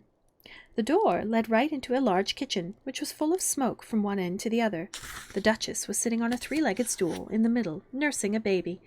The cook was leaning over the fire, stirring a large cauldron which seemed to be full of soup. There is certainly too much pepper in that soup, Alice said to herself, as well as she could for sneezing. There was certainly too much pepper of it in the air. Even the Duchess sneezed occasionally, and as for the baby, it was sneezing and howling alternately, without a moment's pause. The only things in the kitchen that did not sneeze were the cook and a large cat which was sitting on the hearth and grinning from ear to ear. Please, would you tell me, said Alice a little timidly, for she was not quite sure whether it was good manners for her to speak first, why your cat grins like that? It's a Cheshire cat, said the Duchess, and that's why. Pig. She said the last word with such sudden violence that Alice quite jumped, but she saw in another moment that it was addressed to the baby, and not to her, so she took courage and went on again. I didn't know that Cheshire cats always grinned. In fact, I didn't know that cats could grin. They all can, said the Duchess, and most of them do. I don't know any of that do, Alice said very politely, feeling quite pleased to have gotten into a conversation. You don't know much, said the Duchess, and that's a fact. Alice did not at all like the tone of this remark, and thought it would be as well to introduce some other subject of conversation. While she was trying to fix on one, the cook took the cauldron of soup off the fire, and at once set to work throwing everything within her reach at the Duchess and the baby. The fire irons came first, then followed a shower of saucepans, plates, and dishes. The Duchess took no notice of them, even when they hit her, and the baby was howling so much already that it was quite impossible to say whether the blows hurt it or not. Oh, please mind what you're doing, cried Alice, jumping up and down in agony of terror. Oh, there goes his precious nose! As an unusually large saucepan flew close by it and very nearly carried it off. If everybody minded their own business, the Duchess said in a hoarse growl, the world would go on round a deal faster than it does. Which would not be an advantage, said Alice, who felt very glad to get an opportunity of showing off a little of her knowledge. Just think of what work it would make with the day and night. You see, the earth takes 24 hours to turn round on its axis. Talking of axes, said the Duchess, chop off her head. Alice glanced rather anxiously at the cook to see if she meant to take the hint, but the cook was busily stirring the soup and seemed not to be listening, so she went on again. 24 hours, I think. Or is it 12? Oh, don't bother me, said the Duchess. I never could abide figures. And with that she began nursing her child again, singing a sort of lullaby to it as she did so, and giving it a violent shake at the end of every line. Speak roughly to your little boy, and beat him when he sneezes. He only does it to annoy, because he knows it teases. This is the chorus in which the cook and the baby joined. Wow, wow, wow. While the Duchess sang the second verse of the song, she kept tossing the baby violently up and down, and the poor little thing howled so that Alice could hardly hear the words. I speak severely to my boy, I beat him when he sneezes, for he can thoroughly enjoy the pepper when he pleases. Wow, wow, wow. Here, you may nurse it a bit if you like, the Duchess said to Alice, flinging the baby at her as she spoke. I must go and get ready to play croquet with the Queen. And she hurried out of the room. The cook threw a frying pan after her as she went out, but it just missed her. Alice caught the baby with some difficulty, as it was the queer-shaped little creature, and held out its arms and legs in all different directions. Just like a starfish, thought Alice. The poor little thing was snorting like a steam engine when she caught it, and kept doubling itself up and straightening itself out again, so that altogether, for the first minute or two, it was as much as she could do to hold it. As soon as she had made out the proper way for nursing it, which was to twist it up in a sort of knot, and then keep it tight hold of its rear ear and left foot so as to prevent it undoing itself, she carried it out into the open air. If I don't take this child away with me, thought Alice, they're sure to kill it in a day or two. Wouldn't it be murder to leave it behind? She said the last words out loud as the little thing grunted in reply. It had left off sneezing by this time. Don't grunt, said Alice. That's not at all a proper way of expressing yourself. The baby grunted again, and Alice looked very anxiously into its face to see what was the matter with it. There could be no doubt that it had a very turn-up nose, much more like a snout than a real nose. Also, its eyes were getting extremely small for a baby. Altogether, Alice did not like the look of the thing at all. But perhaps it was only sobbing, she thought, and looked into its eyes again to see if there were any tears. No, there were no tears. If you're going to turn into a pig, my dear, said Alice seriously, I'll have nothing more to do with you, mind now. The poor little thing sobbed again, or grunted, it was impossible to say which, and they went on for some while in silence. Hey, photo guy, welcome back. We're reading some Alice in Wonderland for a cozy story time tonight. Welcome to our den, our cozy nook for the evening. I hope you're well.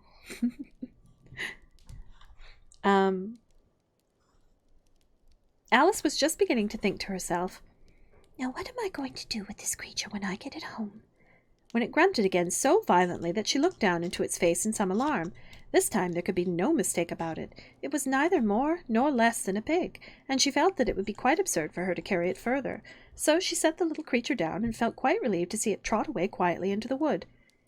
If it had grown up, she said to herself, it would have made a dreadfully ugly child, but it makes rather a handsome pig, I think. And she began thinking over other children she knew who might do very well as pigs, and was just saying to herself, if one only knew the right way to change them, when she was a little startled by seeing the Cheshire Cat sitting on a bough of a tree a few yards off. The cat only grinned when it saw Alice. It looked good-natured, she thought. Excuse me. Still, it had very long claws and a great many teeth, so she felt that it ought to be treated with respect. Cheshire Puss, she began rather timidly, as she did not at all know whether it would like the name. However, it only grinned a little wider. Come, it's pleased so far, thought Alice as she went on. Would you tell me, please, which way I ought to go from here? That depends a good deal on where you want to get to, said the cat. I don't much care where, said Alice. Then it doesn't matter which way you go, said the cat. Well, so long as I get somewhere, said Alice, added as an explanation. Oh, you're sure to do that, said the cat, if you only walk long enough. Alice felt that this could not be denied, so she tried another question. What sort of people live about here? In that direction, said the cat, waving its right paw round, lives a hatter. And in that direction, waving the other paw, lives a March hare. Visit either you like. They're both mad. But I don't want to go among mad people, Alice remarked. Oh, you can't help that, said the cat. We're all mad here. I'm mad. You're mad. How do you know I'm mad? said Alice. You must be, said the cat, or you wouldn't have come here. Alice didn't think that proved it at all. However, she went on. And how do you know that you're mad? To begin with, said the cat, a dog's not mad. You grant that? I suppose so, said Alice.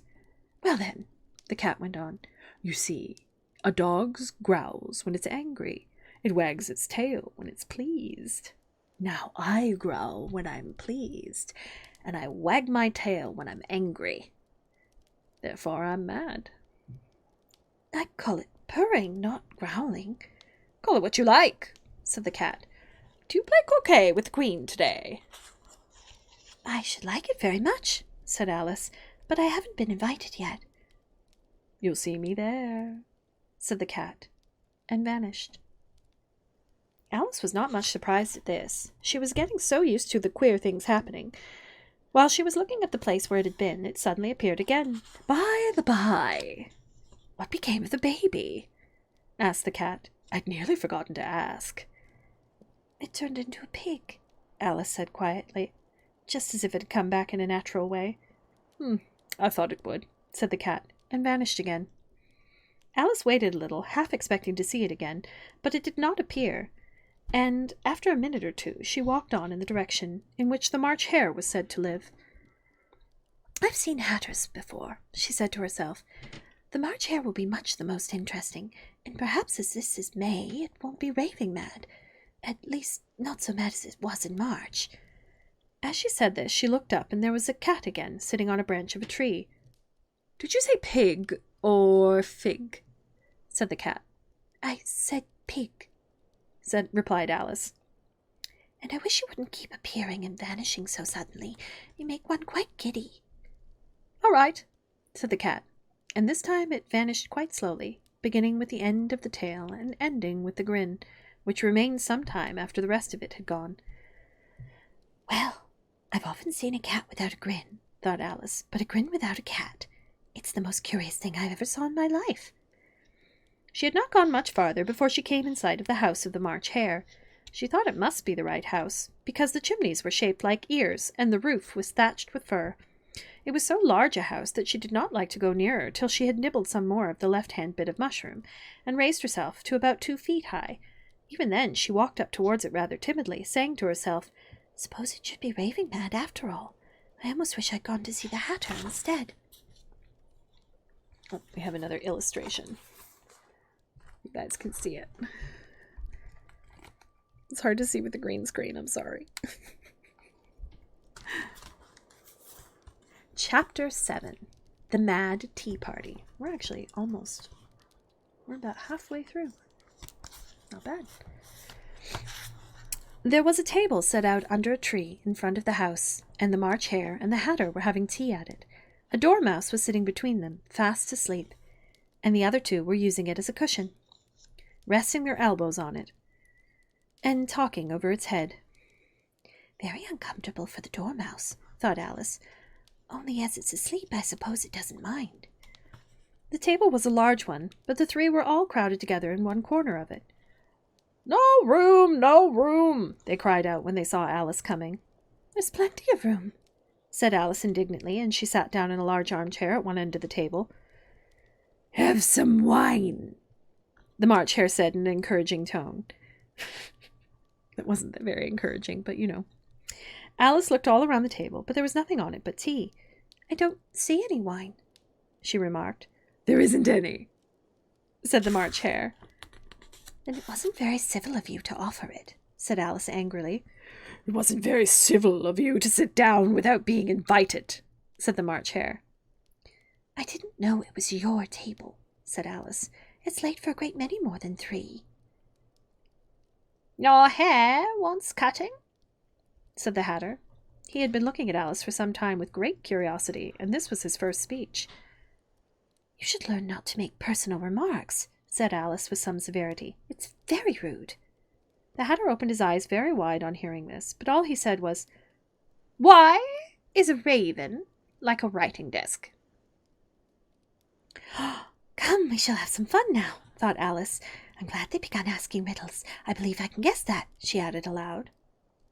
"Do you mean to think that you think you can find out the answer to it?" said the March Hare. "Exactly so," said Alice.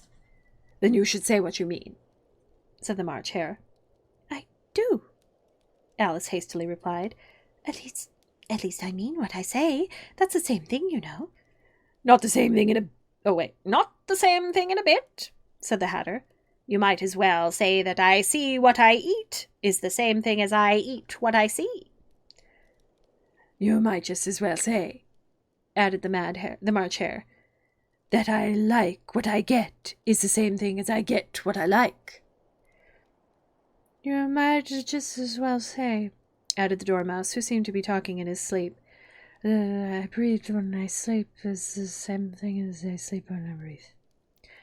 "It is the same thing with you," said the Hatter, and here the conversation dropped, and the party sat silent for a minute, while Alice thought over all she could remember about ravens and writing desks, which wasn't much. The Hatter was the first to break the silence. "What day of the month is it?" he said, turning to Alice. He had taken his watch out of his pocket and was looking at it uneasily, shaking it every now and then and holding it to his ear. Alice considered a little and then said, "The 4th. "2 days wrong," sighed the Hatter. "I told you butter wouldn't suit the works," he added, looking angrily at the March Hare. "'Twas the best butter," said March, meekly replied. Yes, but some crumbs must have got in it as well, the Hatter grumbled. You shouldn't have put it in with the bread knife. The March Hare took the watch and looked at it gloomily. Then he dipped it into his cup of tea and looked at it again. But he could think of nothing better to say than his first remark. "'Twas the best butter, you know." Alice had been looking over his shoulder with some curiosity. "What a funny watch," she remarked. "It tells the day of the month and doesn't tell what o'clock it is." "Why should it?" muttered the Hatter. "Does your watch tell you what year it is?" "Of course not," Alice replied very readily. "But that's because it stays the same year for such a long time together." "Which is just the case with mine," said the Hatter. Alice felt dreadfully puzzled. The Hatter's remark seemed to have no sort of meaning in it, and yet it was certainly English. "I don't quite understand you," she said as politely as she could. "The Dormouse is asleep again," said the Hatter, and he poured a little hot tea upon its nose. The Dormouse shook its head impatiently and said without opening its eyes, of course, just what I was going to remark myself." "Have you guessed the riddle yet?" the Hatter said, turning to Alice again. "No, I give up," Alice replied. "What's the answer?" "I haven't the slightest idea," said the Hatter. "Nor I," said the March Hare. Alice sighed wearily. "I think you might do something better with the time," she said, "than waste it in asking riddles that have no answers." "If you knew time as well as I do," said the Hatter, "you wouldn't talk about wasting it. It's him." "I don't know what you mean," said Alice. "Of course you don't," the Hatter said, tossing his head contemptuously. "I dare say you never even spoke to time." "Perhaps not," Alice cautiously replied. "But I know I have to beat time when I learn music." "Ah, that accounts for it," said the Hatter. "He won't stand beating. Now, if you only kept on good terms with time, he would do almost anything you liked with the clock. For instance, suppose it were 9 o'clock in the morning, just time to begin lessons. You'd only have to whisper a hint to time, and round goes the clock in a twinkling. 1:30, time for dinner."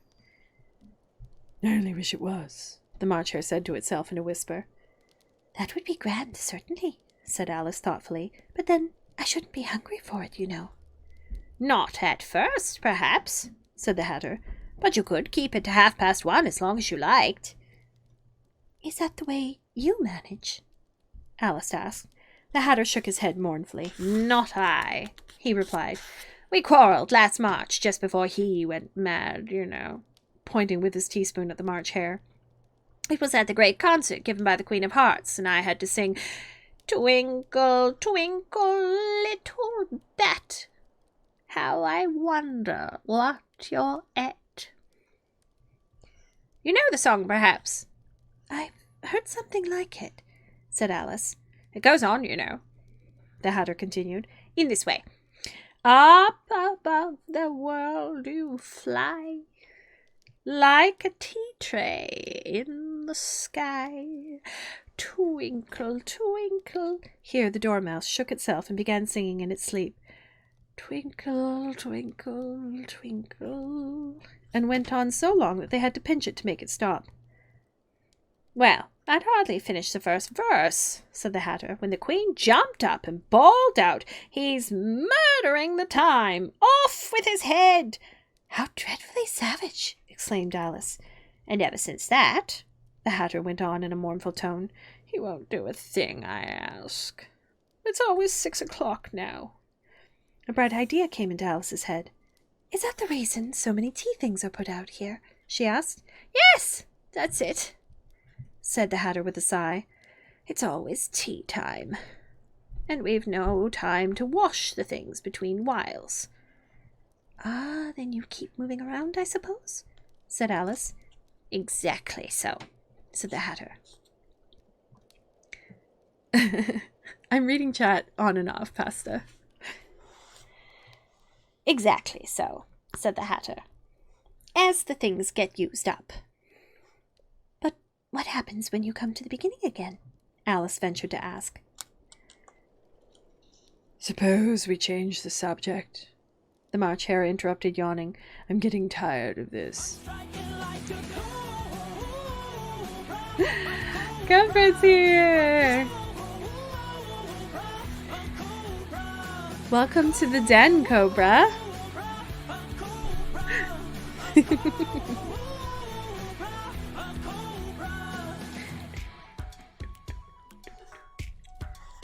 I went in and readjusted all the sounds so you guys wouldn't be so startlingly loud. Anyways, welcome. We're reading Alice in Wonderland. We're actually at the Mad Hatter's Tea Party, chapter 7. Yes, chapter 7. Where were we? Oh, I hope you're having a good weekend, Cobra. Suppose we change the subject. The March Hare interrupted, yawning.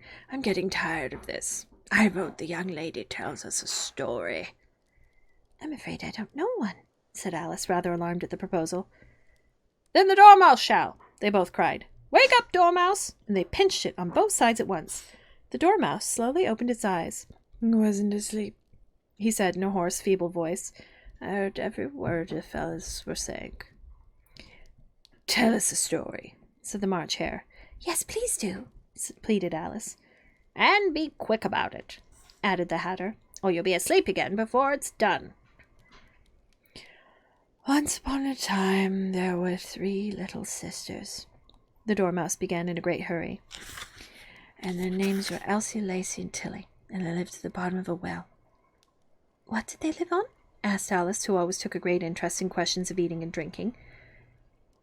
They lived on treacle, said the Dormouse, after thinking a minute or two. They couldn't have done that, you know, Alice gently remarked. They'd have been ill. So they were, said the Dormouse, very ill. Alice tried to fancy herself what such an extraordinary way of living would be like, but it puzzled her too much, so she went on. But why did they live at the bottom of a well? Take some more tea, the March Hare said to Alice very earnestly. Oops, sorry. I've had nothing yet, replied Alice in an offended tone, so I can't take more. You mean you can't take less, said the Hatter. It's very easy to take more than nothing. Nobody asked your opinion, said Alice. Who's making the personal remarks now? The Hatter asked triumphantly. Alice did not quite know what to say to this, so she helped herself to some tea and bread and butter, and then turned to the Dormouse and repeated her question. What did they live at the bottom? Why did they live at the bottom of a well? The Dormouse again took a minute or two to think about it, and then said, It was a treacle well. There's no such thing. Alice was beginning very angrily, but the Hatter and the March Hare went, Shh! And the Dormouse sulkily remarked, If you can't be civil, you'd better finish the story for yourself. No, please go on, Alice said very humbly.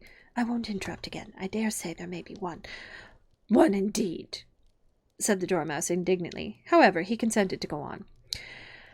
And so these 3 little sisters, they were learning to draw, you know. What did they draw? Said Alice, quite forgetting her promise. Treacle, said the Dormouse, without considering at all this time. I want a clean cup, interrupted the Hatter. Let's all move one place. He moved on as he spoke, and the Dormouse followed him. The March Hare moved into the Dormouse's place, and Alice rather unwillingly took the place of the March Hare. The Hatter was the only one who got any advantage from the change, and Alice was a good deal worse off than before, as the March Hare had just upset the milk jug onto his plate. Alice did not wish to offend the Dormouse again, so she began very cautiously. But I don't understand. Where did they draw the treacle from? Oh, you can draw water out of a well, said the Hatter. So I think you could draw treacle out of a treacle well, eh, stupid? But they were in the well, Alice said to the Dormouse, not choosing to notice this last remark. Of course they were, said the Dormouse. Well in. This answer so confused poor Alice that she let the Dormouse go on for some time without interrupting it. They were learning to draw, the Dormouse went on, yawning and rubbing its eyes, for it was getting very sleepy. And they drew all manner of things, everything that begins with an M. Why with an M? Said Alice. Why not? Said the March Hare. Alice was silent. The Dormouse had closed its eyes by this time and was going off into a doze, but on being pinched by the Hatter, it woke up again with a little shriek and went on. It begins with an M. Such as mousetraps and the moon and memory and muchness, and, you know, you say things are much of muchness. And did you ever see such a thing as a drawing of muchness? Really, now you ask me, said Alice, very much confused. "I don't think—" "Then you shouldn't talk," said the Hatter. This piece of rudeness was more than Alice could bear. She got up in great disgust and walked off. The Dormouse fell asleep instantly, and neither of the others took the least notice of her going, though she looked back once or twice, half hoping that they would call after her. The last time she saw them, they were trying to put the Dormouse into the teapot. "At any rate, I'll never go there again," said Alice as she picked her way through the wood. "It's the stupidest tea party I was ever at in my life." Just as she said this, she noticed that one of the trees had a door leading right into it. "That's very curious," she thought. "But everything's curious today, I think. I may as well go in at once." And in she went. Once more she found herself in the long hall, and close to the little glass table. "Now I'll manage better this time," she said to herself, and began by taking the little golden key and unlocking the door that led into the garden. Then she went to work nibbling at the mushroom. She had kept a piece of it in her pocket, till she was about a foot high. Then she walked down the little passage, and then she found herself at last in the beautiful garden, among the bright flower beds and the cool fountains. Chapter 8. The Queen's Croquet Ground. We have another illustration here. I know it's hard for you guys to see.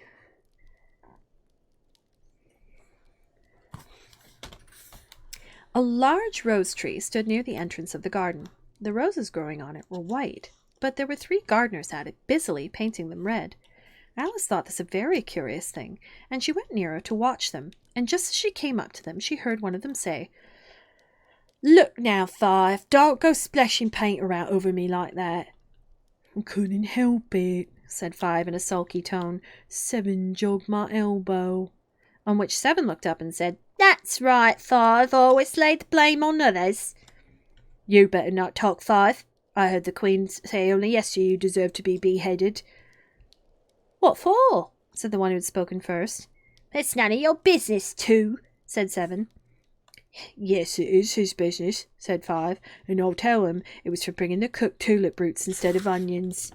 Seven flung down his brush and had just begun, "Well, of all the unjust things," when his eye chanced to fall upon Alice as she stood watching them, and he checked himself suddenly. The others looked round also, and all of them bowed low. "Would you tell me," said Alice, a little timidly, "why are you painting those roses?" 5 and 7 said nothing, but looked at 2. 2 began in a low voice. "Why, the fact is, you see, miss, this here ought to have been a red rose tree, and we put a white one in by mistake, and if the Queen was to find us out, we should all have our heads cut off, you know. So, you see, miss, we're doing our best afore she comes to."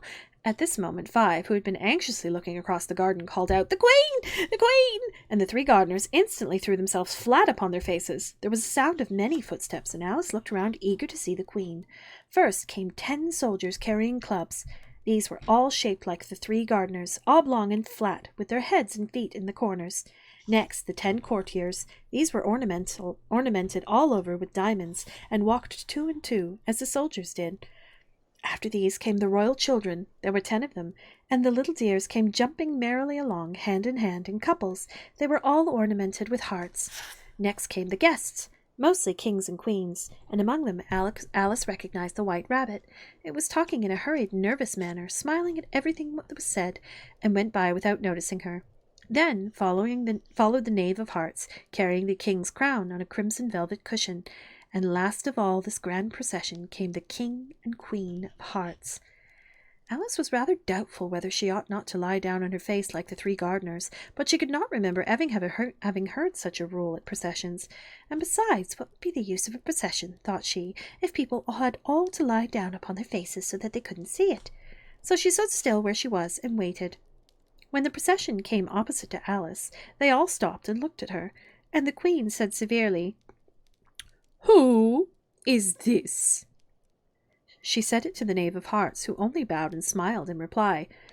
"Idiot!" said the Queen, tossing her head impatiently, and turning to Alice, she went on, "What's your name, child?" My name is Alice, so please your Majesty," said Alice very politely. But she added to herself, "Why, they're only a pack of cards after all. I needn't be afraid of them." "And who are these?" said the Queen, pointing to the 3 gardeners who were lying round the rose tree, for you see, as they were lying on their faces, and the pattern on their backs was the same as the rest of the pack. She could not tell whether they were gardeners or soldiers or courtiers or 3 of her own children. "How should I know?" said Alice, surprised at her own courage. "It is no business of mine." The queen turned crimson with fury, and after glaring at her for a moment like a wild beast, screamed, "Off with her head! Off with—" "Nonsense!" said Alice very loudly and decidedly, and the queen was silenced. The king laid his hand upon her arm and timidly said, "Consider, my dear, she is only a child." The queen turned angrily away from him and said to the knave, "Turn them over." Sorry, that was my daughter dropping something on the floor. The knave did so very carefully with one foot. "Get up," said the queen in a shrill, loud voice, and the 3 gardeners instantly jumped up and began bowing to the king, the queen, and the royal children, and everybody else. "Leave off that!" screamed the queen. "You make me giddy." And then, turning to the rose tree, she went on, "What have you been doing here?" "May it please your majesty," said the 2 in a very humble tone, going down on one knee as he spoke. "We were trying—" "I see," said the queen, who had meanwhile been examining the roses. "Off with their heads!" And the procession moved on, 3 of the soldiers remaining behind to execute the unfortunate gardeners, who ran to Alice for protection. "You shan't be beheaded," said Alice, and she put them into a large flower pot that stood near. The 3 soldiers wandered about for a minute or 2, looking for them, and then quietly marched off after the others. "Are their heads off?" shouted the queen. "Their heads are gone, if it please your majesty," the soldiers shouted in reply. "That's right," said the queen. "Can you play croquet?" The soldiers were silent and looked at Alice, as the question was evidently meant for her. "Yes," shouted Alice. "Come on, then," roared the queen, and Alice joined the procession, wondering very much what would happen next. "It's a very fine day," said a timid voice at her side. She was walking by the white rabbit, who was peeping anxiously into her face. "Very," said Alice. "Where's the Duchess?" "Hush, hush," said the rabbit in a low, hurried tone. He looked anxiously over his shoulder as he spoke, and then raised himself upon tiptoe, put his mouth close to her ear, and whispered, "She's under sentence of execution." "What for?" said Alice. "Did you say what a pity?" the rabbit asked. "No, I didn't," said Alice. "I don't think it's at all a pity. I said, what for?" "She boxed the queen's ears," the rabbit began. Alice gave a little scream of laughter. "Oh, hush!" the rabbit whispered in a frightened tone. "The queen will hear you.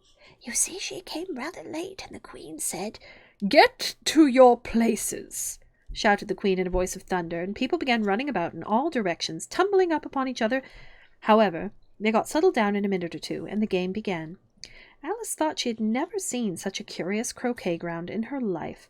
It was all ridges and furrows. The balls were live hedgehogs, and the mallets live flamingos. And the soldiers had to double themselves up and to stand on their hands and feet to make the arches. The chief difficulty Alice found at first was in managing her flamingo.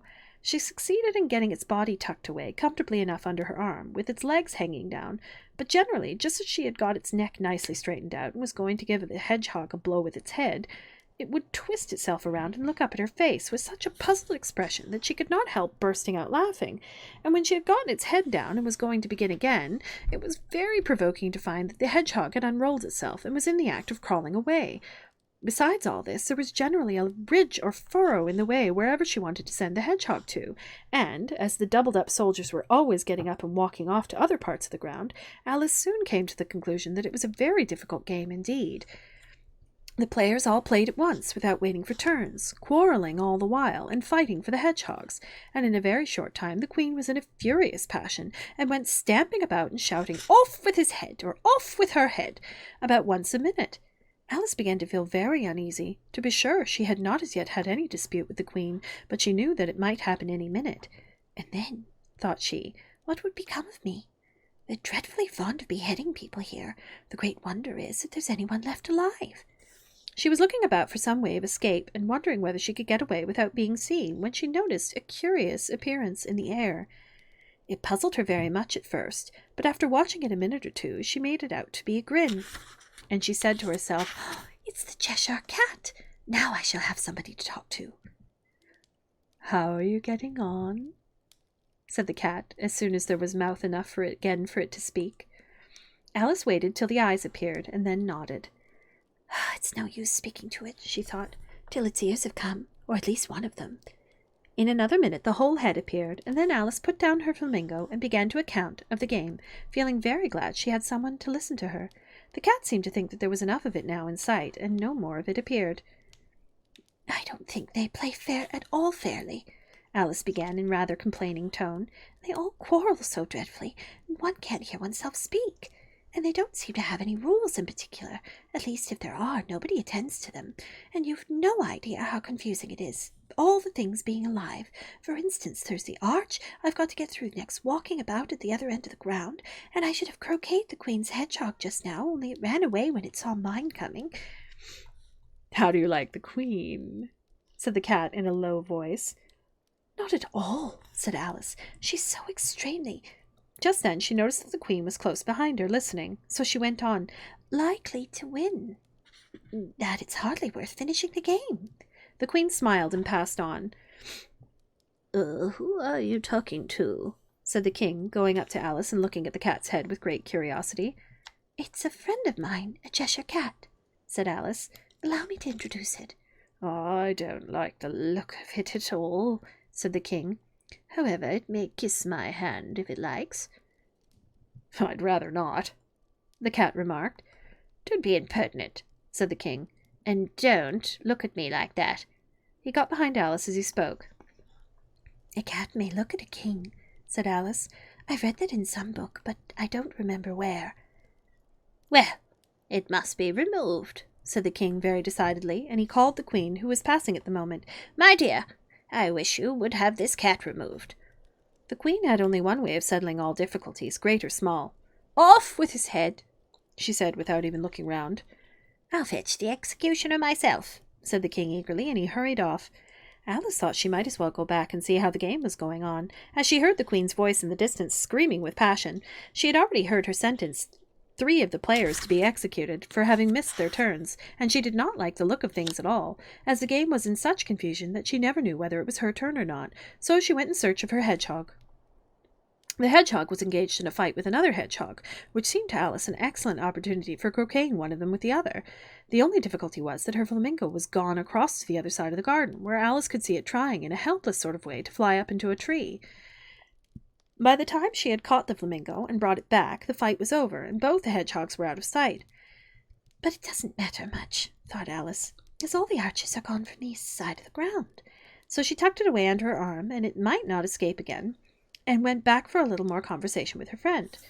When she got back to the Cheshire Cat, she was surprised to find quite a large crowd collected round it. There was a dispute going on between the executioner and the King and the Queen, who were all talking at once, while the rest were quite silent and looked very uncomfortable. The moment Alice appeared, she was appealed to by all 3 to settle the question, and they repeated their arguments to her, though, as they spoke all at once, she found it quite hard indeed to make out exactly what they said. The executioner's argument was that you couldn't cut off a head unless there was a body to cut it from, that he had never had to do such a thing before, and he wasn't going to begin at his time of life. The King's argument was that anything that had a head could be beheaded, and that you weren't to talk nonsense. The Queen's argument was that if something wasn't done about it in less than no time, she'd have everybody executed all round. It was this last remark that had made the whole party look so grave and anxious. Alice could think of nothing else to say but, "It belongs to the Duchess. You better ask her about it." "She's in prison," the Queen said to the executioner. "Fetch her here." And the executioner went off like an arrow. The cat's head began fading away the moment he was gone, and by the time he had come back with the Duchess, it had entirely disappeared. So the King and the executioner ran wildly up and down looking for it, while the rest of the party went back to the game.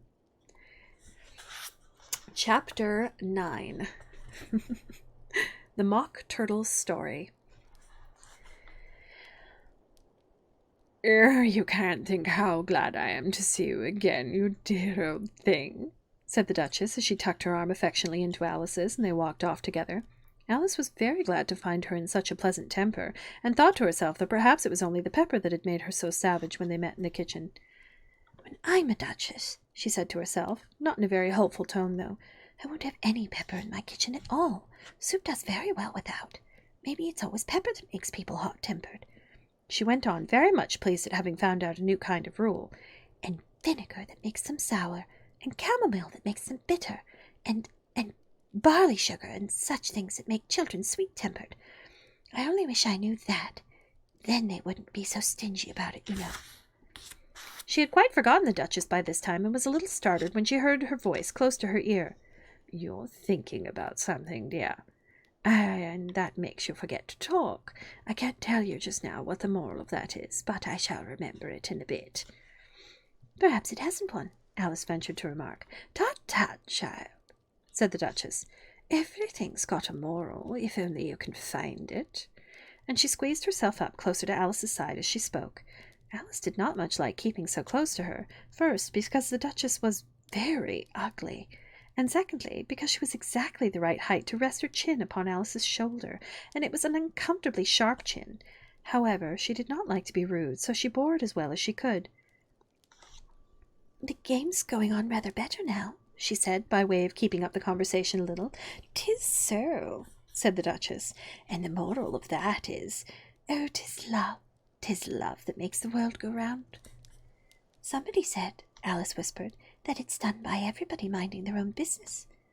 "Ah, well, it means the same thing," said the Duchess, digging her sharp little chin into Alice's shoulder as she added, "and the moral of that is, take care of the sense, and the sounds will take care of themselves." "How fond she is of finding morals in things," Alice thought to herself. "I dare say you're wondering why I don't put my arm around your waist," the Duchess said after a pause.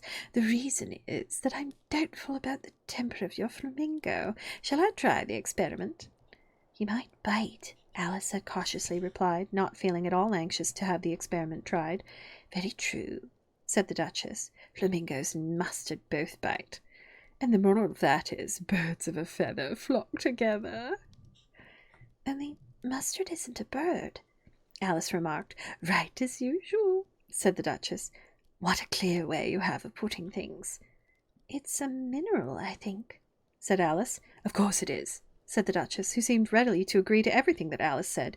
"There's a large mustard mine near here, and the moral of that is, the more there is of mine, the less there is of yours." "Oh, I know," exclaimed Alice, who had not attended to this last remark. "It's a vegetable. It doesn't look like one, but it is." "I quite agree with you," said the Duchess, "and the moral of that is, be what you would seem to be. Or, if you'd like it put more simply, never imagine yourself to be otherwise than that what might appear to others that what you were, or might have been, was not otherwise than what you had been would have appeared to then to be otherwise." I'm going to read that again and make sure I got it right. Okay. "Never imagine yourself to be otherwise than what it might appear to others that what you were, or might have been, was not otherwise than what you had been, would have appeared to them to be otherwise." My next tattoo, ladies and gentlemen. "I think I should understand that better," Alice said very politely, "if I had it written down. But I can't quite follow it as you say it." "That's nothing to what I could say if I chose," said the Duchess, replied in a pleased tone. "Pray don't trouble yourself to say it any longer than that," said Alice. "Oh, don't talk about trouble," said the Duchess. "I make you a present of everything I've said as yet." "A cheap sort of present," thought Alice. "I'm glad they don't give birthday presents like that." But she did not venture to say it out loud. "Thinking again?" said the Duchess, with another dig of her sharp little chin. "I've a right to think," said Alice sharply, for she was beginning to feel a little worried. "Just about as much right," said the Duchess, "as pigs have to fly. And the more—" But here, to Alice's great surprise, the Duchess' voice died away, even the middle of her favourite word moral, and the arm that was linked to hers began to tremble. Alice looked up, and there stood the Queen in front of them, with her arms folded, frowning like a thunderstorm. "A fine day, Your Majesty," the Duchess began in a low, weak voice. "Now, I give you a fair warning," shouted the Queen, stamping on the ground as she spoke. "Either you or your head must be off, and that in about half no time. Take your choice." The Duchess took her choice and was gone in a moment. Let's go on with the game, the Queen said to Alice, and Alice was too frightened to say a word, but slowly followed her back to the croquet ground.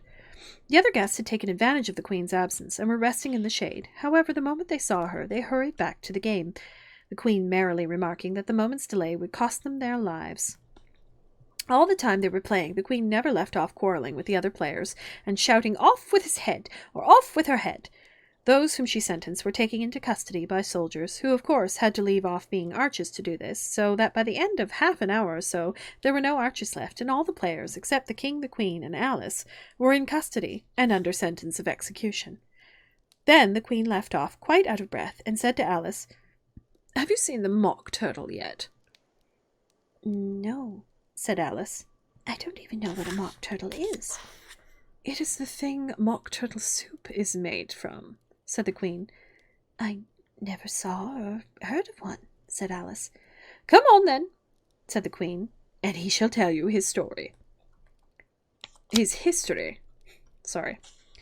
As they walked off together, Alice heard the King say in a low voice to the company general, "You are all pardoned. Come, that's a good thing," she said to herself, for she had... Oh, sorry. "Come, that's a good thing," she said to herself, for she had felt quite unhappy at the number of executions the Queen had ordered. They very soon came upon a griffin, lying fast asleep in the sun. If you don't know what a griffin is, look at this picture. Is there a picture? I don't think this book has a picture. A griffin has the beak of an eagle, and the wings of an eagle, and the body of a lion. So there you go. Because there's no picture on this one. "Up, lazy thing," said the Queen, "and take this young lady to see the mock turtle, and to hear his history. I must go back and see after some executions. I have ordered." And she walked off, leaving Alice alone with the griffin. Alice did not quite like the look of the creature, but on the whole she thought it would be quite as safe to stay with it as to go after that savage Queen. So she waited. Just going to turn this up a bit. That was an essay. I know, right? The griffin sat up and rubbed its eyes. Then it watched the Queen till she was out of sight. Then it chuckled. "What fun!" said the griffin, half to itself, half to Alice. "What is the fun?" asked Alice. "Why, she," said the griffin. "It's all her fancy that. They never execute nobody, you know. Come on." "Everybody says come on here," thought Alice as she went slowly after it. "I never was so ordered about in all my life, never." They had not gone far before they saw the mock turtle in the distance, sitting sad and lonely on a little ledge of rock, and as they came nearer, Alice could hear him sighing as if his heart would break. She pitied him deeply. "What is his sorrow?" she asked the griffin, and the griffin answered very nearly in the same words as before. "It is all his fancy. That. He hasn't got no sorrow, you know. Come on." So they went up to the mock turtle, who looked at them with large eyes full of tears, but said nothing. "This here young lady," said the griffin, "she wants to know your history, she do." "I'll tell it to her," said the mock turtle in a deep, hollow tone. "Sit down, both of you, and don't speak a word till I've finished." So they sat down, and nobody spoke for some minutes. Alice thought to herself, "I don't see how he can even finish if he doesn't begin." But she waited patiently. "Once," said the mock turtle at last, with a deep sigh, "I was a real turtle." These words were followed by a very long silence, broken only by an occasional exclamation of "Ugh!" from the griffin, and the constant heavy sobbing of the mock turtle. Alice was very nearly getting up and saying, "Thank you, sir, for your interesting story," but she could not help thinking there must be more to come, so she sat still and said nothing. "When we were little," the mock turtle went on at last, more calmly, though still sobbing a little now and then, "we went to school in the sea. The master was an old turtle. We used to call him Tortoise." "Why did you call him Tortoise if he wasn't one?" Alice asked. "We called him Tortoise because he taught us," said the mock turtle angrily. "Really, you are dull. You ought to be Sorry. You ought to be ashamed of yourself for asking such a simple question, asked the Griffin, and then they both sat silent and looked at poor Alice, who felt ready to sink into the earth. At last the Griffin said to the Mock Turtle, "Drive on, old fellow. Don't be all day about it." And he went on with these words. Yes, we went to school in the sea, though you mayn't believe it. I never said I didn't, interrupted Alice. You did, said the Mock Turtle. Hold your tongue, added the Griffin before Alice could speak again. The Mock Turtle went on. We had the best of educations, in fact. We went to school every day. I've been to a day school, too, said Alice. You needn't be so proud and all that. With extras? asked the Mock Turtle a little anxiously. Yes, said Alice. We learned French and music. And washing? said the Mock Turtle. Certainly not, said Alice indignantly. Then yours wasn't a really good school, said the Mock Turtle in a tone of great relief. Now, at ours, they had at the end of the bill French, music, and washing. Extra. You couldn't have wanted it much, said Alice, living in the bottom of the sea. I couldn't afford to learn it, said the Mock Turtle with a sigh. I only took the regular course. What was that? inquired Alice. Reeling and writhing, of course, to begin with, the Mock Turtle replied, and then the different branches of arithmetic, ambition, distraction, uglification, and derision. I've never heard of uglification, Alice ventured to say. What is it? The Griffin lifted up both its paws in surprise. What? Never heard of uglifying, it exclaimed.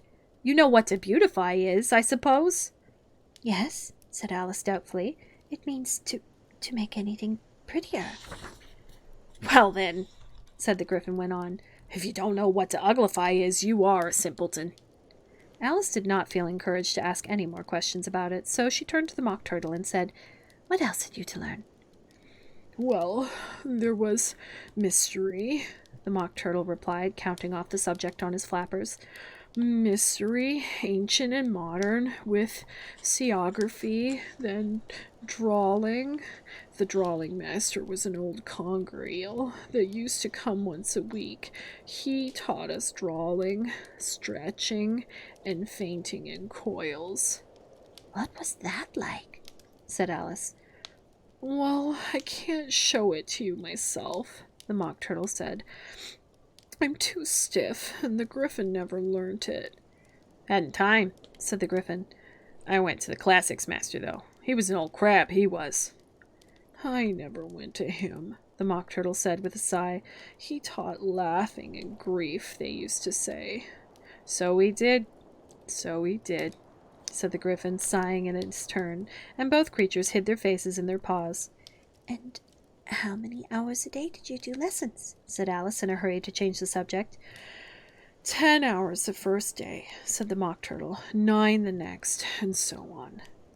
What a curious plan, exclaimed Alice. That's the reason they're called lessons, the Griffin remarked, because they lesson from day to day. This was quite a new idea to Alice, and she thought it over a little before she made her next remark. Then the 11th day must have been a holiday. Of course it was, said the Mock Turtle. And how did you manage the 12th? Alice went on eagerly.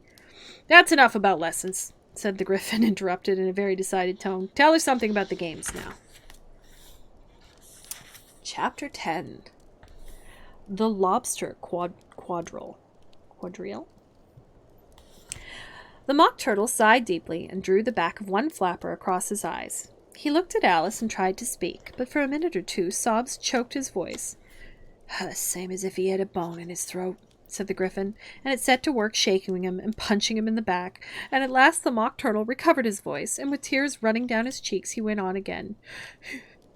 You may not have lived much under the sea. I haven't, said Alice. And perhaps you were never even introduced to a lobster. Alice began to say I once tasted, but checked herself hastily, and said, No, never. So you can have no idea what a delightful thing a lobster quadrille is. No, indeed, said Alice. What sort of dance is it? Why, said the Gryphon, you first form into a line along the seashore. 2 lines, cried the Mock Turtle. Seals, turtles, salmon, and so on. Then, when you've cleared all the jellyfish out of the way, That generally takes some time, interrupted the Gryphon. you advance twice. Each with a lobster as a partner, cried the Gryphon. Of course, the Mock Turtle said. Advance twice, set 2 partners. Change lobsters and retire in the same order, continued the Gryphon. Then, you know, the Mock Turtle went on, you throw the lobsters! Shouted the Gryphon with a bound into the air. as far out to sea as you can. Swim after them, screamed the Gryphon. Turn a somersault in the sea, cried the Mock Turtle, capering wildly about. Change lobsters again, yelled the Gryphon at the top of its voice. Back to land again, and that's all the first figure, said the Mock Turtle, suddenly dropping his voice, and the 2 creatures who had been jumping about like mad things all this time sat down again very sadly and quietly and looked at Alice. It must be a very pretty dance, said Alice timidly. Would you like to see a little of it? Said the Mock Turtle. Very much indeed. Come, let's try the first figure, said the Mock Turtle to the Gryphon. We can do without lobsters, you know. Which shall sing? Oh, you sing, said the Gryphon. I've forgotten the words. So they began solemnly dancing round and round, Alice every now and then treading on her toes when they passed too close, and waving their forepaws to mark the time, while the Mock Turtle sang this very slowly and sadly. I don't know what tune I'm going to use for this. I'll just read it as a poem. Will you walk a little faster, said a whiting to a snail. There's a porpoise close behind us, and he's treading on my tail. See how eagerly the lobsters and the turtles all advance. They are waiting on the shingle. Will you come and join the dance? Will you, won't you, will you, won't you, will you, won't you join the dance? Will you, won't you, will you, won't you, will you, won't you join the dance? You can really have no notion how delightful it will be when they take us up and throw us with the lobsters out to sea. But the snail replied, too far, and gave a look askance. Said he thanked the whiting kindly, but he would not join the dance. Would not, could not, would not, could not, would not, could not join the dance. Would not, could not, would not, could not, would not, could not join the dance. What matters how far we go, his scaly friend replied. There is another shore, you know, upon the other side. The further off from England, the nearer is to France. Then turn not pale, beloved snail, but come and join the dance. Will you, won't you, will you, won't you, will you, won't you join the dance? Will you, won't you, will you, won't you, will you, won't you join the dance? Thank you. It's a very interesting dance to watch, said Alice, feeling very glad that it was over at last. And I do so like that curious song about the whiting. Oh, as to the whiting, said the Mock Turtle, you've seen them, of course. Yes, said Alice. I've often seen them at She checked herself hastily. I don't know where Din may be, said the Mock Turtle, but if you've seen them so often, of course you know what they're like. I believe so, said Alice, replied thoughtfully. They have their tails in their mouths, and they're all over crumbs. You're wrong about the crumbs, said the Mock Turtle. Crumbs would all wash off in the sea. But they have their tails in their mouths, and the reason is...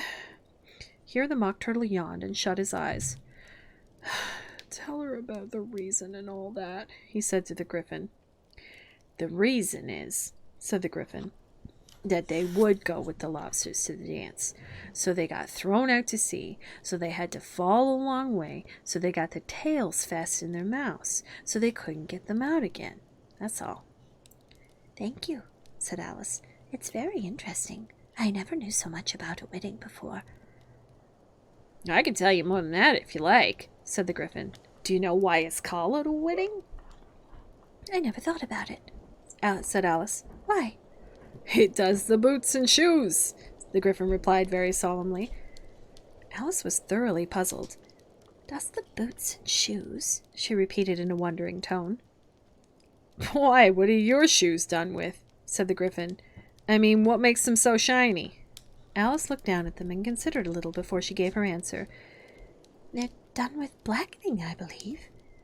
Boots and shoes under the sea, the Griffin went on in a deep voice, are done with the whiting. Now you know. And what are they made of? Alice asked in a tone of great curiosity. Soles and eels, of course, the Griffin replied, rather impatiently.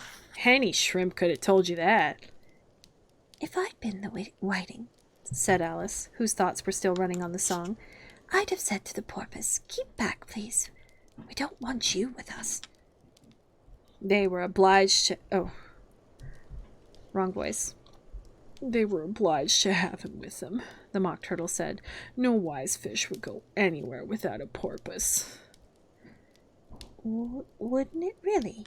Said Alice in a tone of great surprise. Of course not, said the Mock Turtle. Why, if a fish came to me and told me he was going on a journey, I should say, with what purpose?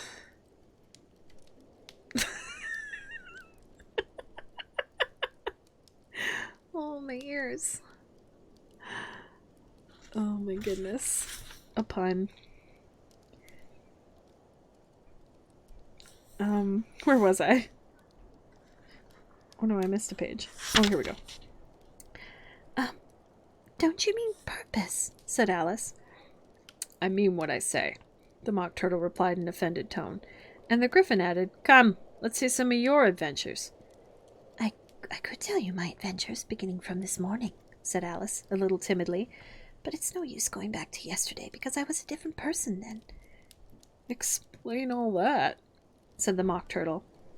No, the adventures first, said the Griffin in an impatient tone. Explanations take such a dreadful time. So Alice began telling them of her adventures from the time when she saw the White Rabbit. She was a little nervous about it just at first. The two creatures got so close to her, one on each side, and opened their eyes and mouths so very wide.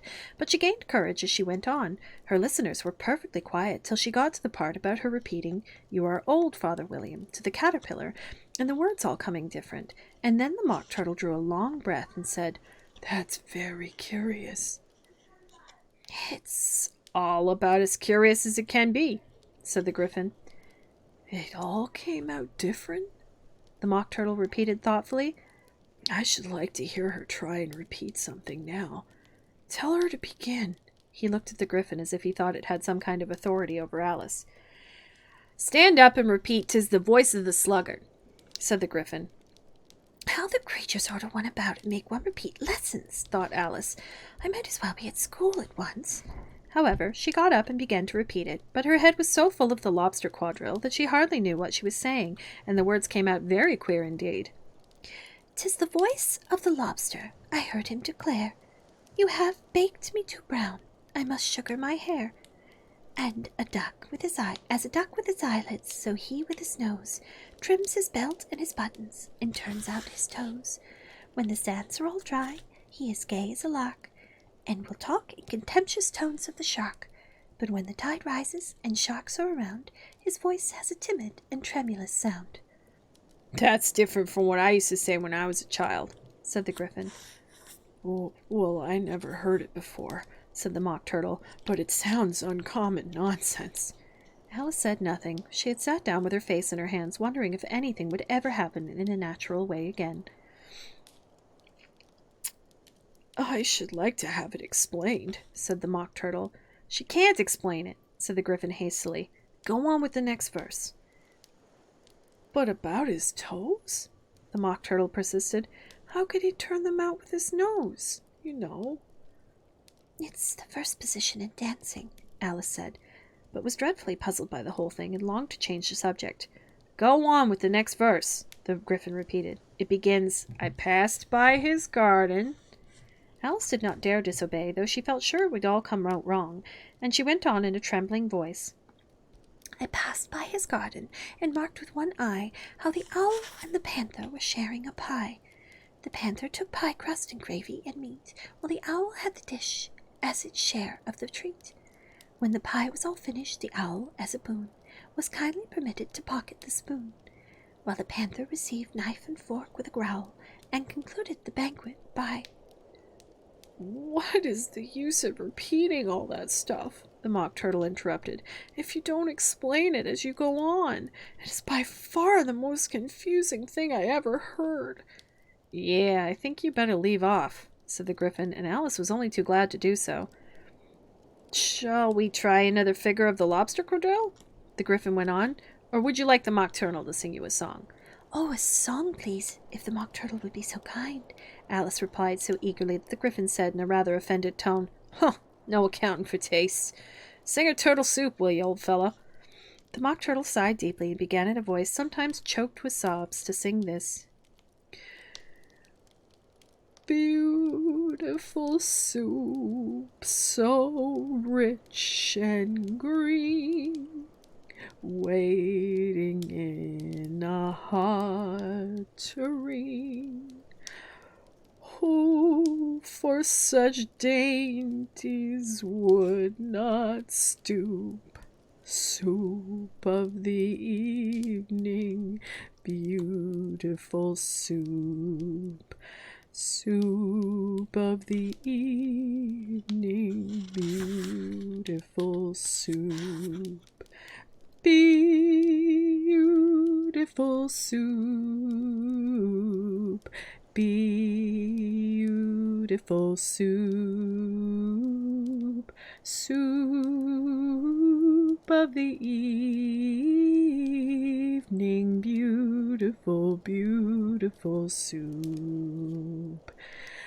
Beautiful soup, who cares for the fish, game, or any other dish? Who would not give all else for 2 pennyworth only of beautiful soup? Pennyworth only of beautiful soup. Beautiful soup.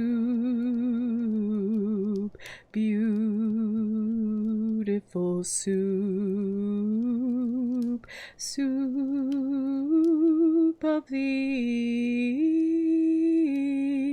evening. Beautiful, beautiful soup. I just made that up. Chorus again! Cried the Gryphon, and the Mock Turtle had just begun to repeat it when a cry of the trial's beginning was heard in the distance. Come on! Cried the Gryphon, and taking Alice by the hand, it hurried off without waiting for the end of the song. What trial is it? Alice panted as she ran, but the Gryphon only answered, Come on! And ran the faster, while more and more faintly came, carried on the breeze that followed them, the melancholy words, Soup of the evening, beautiful, beautiful soup.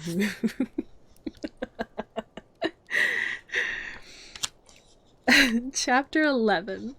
Who Stole the Tarts? I think this might be the last chapter. All right, last chapter. Here we go. The King and Queen of Hearts were seated on their throne when they arrived, with a great crowd assembled about them. All sorts of little birds and beasts, as well as a whole pack of cards.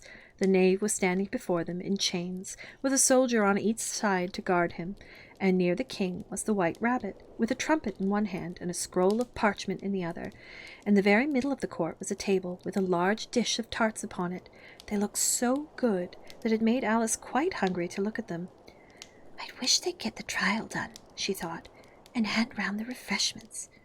But there seemed to be no chance of this, for she began looking at everything about her to pass away the time. Alice had never been in a court of justice before, but she had read about them in books, and she was quite pleased to find that she knew the name of nearly everything there. "That's the judge," she said to herself, "because of his great wig."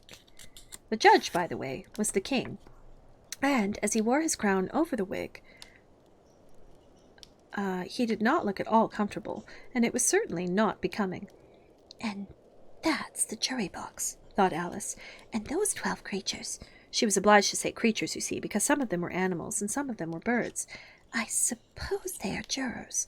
She said this last word or two or three times over to herself, being rather proud of it, for she thought, and rightfully too, that very few little girls of her age knew the meaning of it all. However, jurymen would have done just as well. The 12 jurors were all writing very busily on slates. "What are they doing?" Alice whispered to the Griffin. "They can't have anything to put down yet before the trial—" Oh, she's saying that. "They can't have anything to put down yet before the trial's begun." "They're putting down their names," the Griffin whispered in reply, "for fear they should forget them before the end of the trial." "Stupid things," Alice began in a loud, indignant voice, but she stopped hastily, for the white rabbit cried out, "Silence in the court!" And the king put on his spectacles and looked anxiously around to make out who was talking. Alice could see, as well as if she were looking over their shoulders, that all the jurors were writing down stupid things on their slates, and she could even make out that one of them didn't know how to spell stupid, and that he had to ask his neighbor to tell them. "Nice muddle their slates'll be before the trial's over," thought Alice. One of the jurors had a pencil that squeaked. This, of course, Alice could not stand, and she went round the court and got behind him, and very soon found an opportunity of taking it away. She did it so quickly that the poor little juror, it was Bill the lizard, could not make out at all what had become of it. So, after hunting all about for it, he was obliged to write with one finger for the rest of the day, and this was of very little use, as it left no mark on the slate. "Herald, read the accusation," said the king. On this, the white rabbit blew 3 blasts on the trumpet, and then unrolled the parchment scroll and read as follows. "The Queen of Hearts, she made some tarts, all on a summer day. The Knave of Hearts, he stole those tarts, and took them quite away." "Consider your verdict," the king said to the jury. "Not yet, not yet," the rabbit hastily interrupted. "There's a great deal to come before that." "Call the first witness," said the king, and the white rabbit blew 3 blasts on the trumpet and called out, "First witness." The first witness was the Hatter. He came in with a teacup in one hand and a piece of bread and butter in the other. "I beg your pardon, your majesty," he began, "for bringing these in, but I hadn't quite finished my tea when I was sent for." Excuse me. "You ought to have finished," said the king. "When did you begin?" The Hatter looked at the March Hare, who had followed him into the court arm in arm with the Dormouse. 14th of March, I think it was," he said. 15th, said the March Hare. 16th, added the Dormouse. Write that down, said the king said to the jury, and the jury eagerly wrote down all 3 dates on their slates, and then added them up, and reduced the answer to shillings and pence. "Take off your hat," the king said to the Hatter. "It isn't mine," said the Hatter. "Stolen?" the king exclaimed, turning to the jury, who instantly made memorandum of the fact. "I keep them to sell," the Hatter added as an explanation. "I've none of my own. I'm a Hatter." Here the queen put on her spectacles and began staring at the Hatter, who turned pale and fidgeted. "Give your evidence," said the king, "and don't be nervous, or I'll have you executed on the spot." This did not seem to encourage the witness at all. He kept shifting from one foot to the other, looking uneasily at the Queen, and in his confusion he bit a large piece out of his teacup instead of the bread and butter.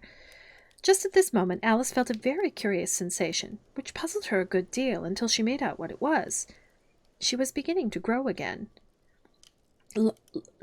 She was beginning to grow larger again, and she thought at first she would get up and leave the court, but on second thought she decided to remain where she was, as long as there was room for her. "Oh, I wish you wouldn't squeeze so," said the Dormouse, who was sitting next to her. "I can hardly breathe." "I can't help it," said Alice very meekly. "I'm growing." "Oh, you've no right to grow here," said the Dormouse. "Don't talk nonsense," said Alice more boldly. "You know you're growing too." "Yes, but I grow at a reasonable pace," said the Dormouse. "Not in that ridiculous fashion." And he got up very sulkily and crossed over to the other side of the court. All this time the Queen had never left off staring at the Hatter, and just as the Dormouse crossed the court, she said to one of the officers of the court, "Bring me the list of the singers in the last concert," on which the wretched Hatter trembled so that he shook both his shoes off. "Give your evidence," the King repeated angrily, "or I'll have you executed, whether you're nervous or not." "I'm a poor man, your Majesty," the Hatter began in a trembling voice. "I hadn't begun my tea, not about a week or so, and what with the bread and butter getting so thin, and the twinkling of the tea—" "The twinkling of the what?" "It began with the tea," the Hatter replied. "Of course twinkling begins with a T," said the King sharply. "Do you take me for a dunce?" "Go on." "I'm a poor man," the Hatter went on, "and most things twinkled after that, only the March Hare said—" "I didn't," the March Hare interrupted in a great hurry. "You did," said the Hatter. "I deny it," said the March Hare. "He denies it," said the King. "Leave out that part." "Well, at any rate, the Dormouse said," the Hatter went on, looking anxiously round to see if he would deny it too, but the Dormouse denied nothing, being fast asleep. "After that," continued the Hatter, "I cut some more bread and butter." "But what did the Dormouse say?" one of the jurors asked. "That I can't remember," said the Hatter. "You must remember," said the King, "or I'll have you executed." The miserable Hatter dropped his teacup and bread and butter and went down on one knee. "I'm a poor man, your Majesty," he began. "You're a very poor speaker," said the King. Here one of the guinea pigs cheered, and was immediately suppressed by the officers of the court, as that is rather a hard word. I will just explain to you how it was done. They had a large canvas bag which tied up at the mouth with strings. Into this they slipped the guinea pig head first, and then sat upon it.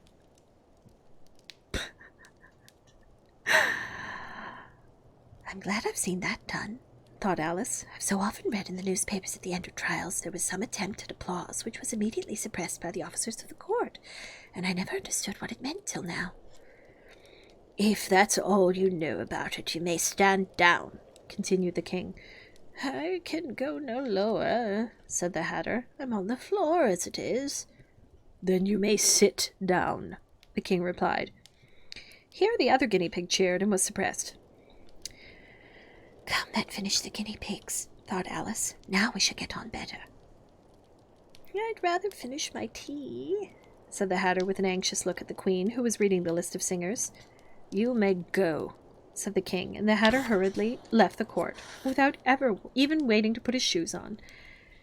"And just take his head off outside," the Queen added to one of the officers, but the Hatter was out of sight before the officers could get to the door. "Call the next witness," said the King. The next witness was the Duchess's cook. She carried the pepper box in her hand, and Alice guessed who it was even before she got into the court, by the way the people near the door began sneezing all at once. "Give your evidence," said the cook. "Shan't," said the cook. The King looked anxiously at the White Rabbit, who said in a low voice, "Your Majesty must cross-examine this witness."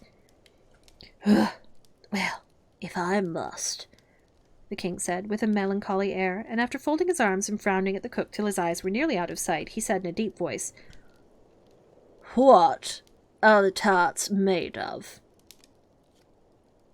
"Pepper, mostly," said the cook. "Treacle," said a sleepy voice behind her. Collar that dormouse! The queen shrieked out. Behead that dormouse! Turn that dormouse out of court! Suppress him! Pinch him! Off with his whiskers! For some minutes the whole court was in confusion getting the dormouse turned out, and by the time they had settled down again the cook had disappeared. Never mind, said the king. Oh, shh, tummy, said the king with an air of great relief. Call the next witness. And he added in an undertone to the queen, Really, my dear, you must cross-examine the next witness. It quite makes my forehead ache. Alice watched the White Rabbit as he fumbled over the list, feeling very curious to see what the next witness would be like, for they haven't got much evidence yet, she said to herself. Imagine her surprise when the White Rabbit read out at the top of his shrill little voice the name Alice. Here we are. Chapter 12. Alice's Evidence. Here? Cried Alice, quite forgetting in a flurry of the moment how large she had grown in the last few minutes, and she jumped up in such a hurry that she tipped over the jury box with the edge of her skirt, upsetting all the jurymen onto the heads of the crowd below, and there they lay, sprawling about, reminding her very much of a globe of goldfish she had accidentally upset the week before. Oh, I beg your pardon, she exclaimed in a tone of great dismay, and began picking them up again as quickly as she could, for the accident of the goldfish kept running in her head, and she had a vague sort of idea that they must be collected at once and put back into the jury box, or they would die. The trial cannot proceed, said the king in a very grave voice, until all the jurymen are put back in their proper places, and all, he repeated with great emphasis, looking hard at Alice as he said so. Alice looked at the jury box and saw that in her haste she had put the lizard in head downwards, and the poor little thing was weaving its tail about in a melancholy way, being quite unable to move. She soon got it out again and put it right. Not that it signifies much, she said to herself. I should think it would be quite as much use in the trial one way up as the other.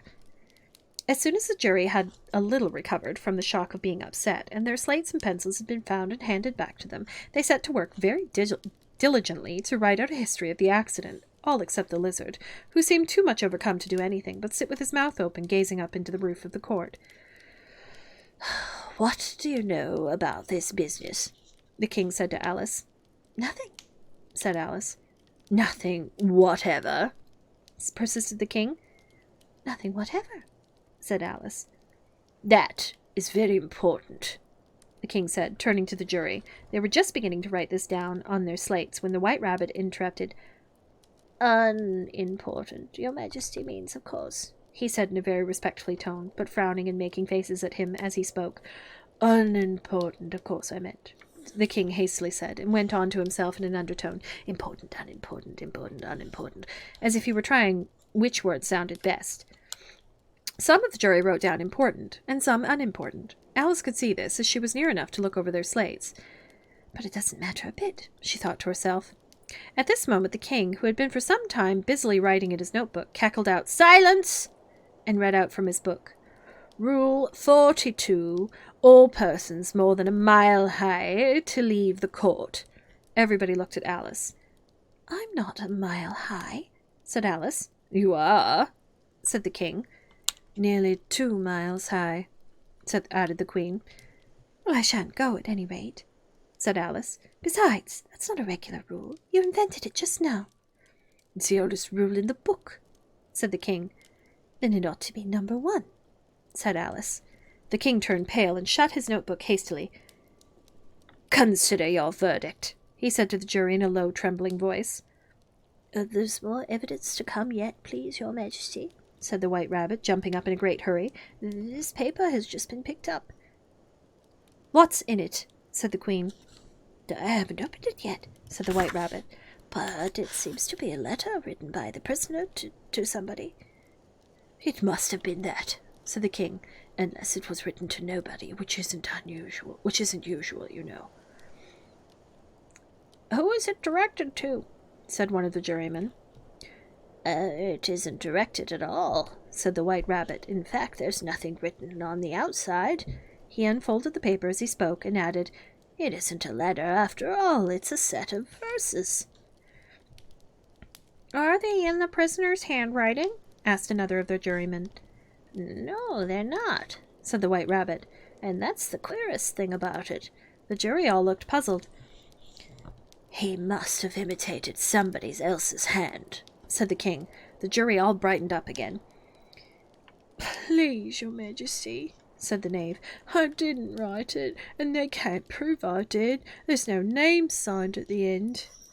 If you didn't sign it, said the king, that only makes the matter worse. You must have meant some mischief, or else you'd have signed your name like an honest man. There was a general clapping of hands at this. It was the first really clever thing that the king had said that day. This proves his guilt, said the queen. It proves nothing of the sort, said Alice. Why, you don't even know what they're about.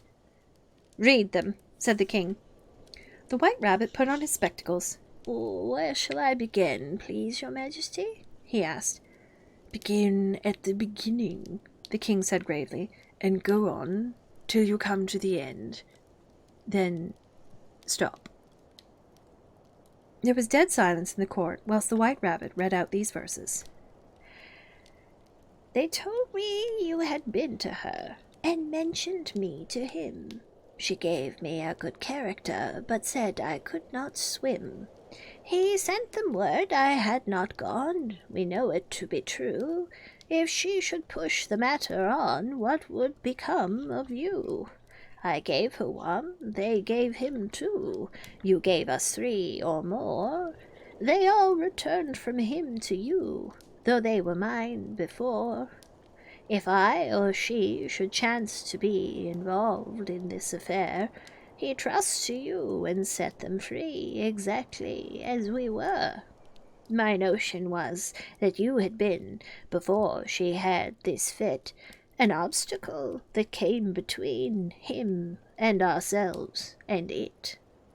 Don't let him know she liked them best, for this must ever be a secret kept from all the rest between yourself and me. That's the most important piece of evidence we've heard yet, said the king, rubbing his hands. So now, let the jury. If anyone of them can explain it, said Alice. She had grown so large in the last few minutes that she wasn't a bit afraid of interrupting him. I'll give him 6pence. I don't believe there's an atom of meaning in it. The jury all wrote down on their slates, she doesn't believe there's an atom of meaning in it, but none of them attempted to explain the paper.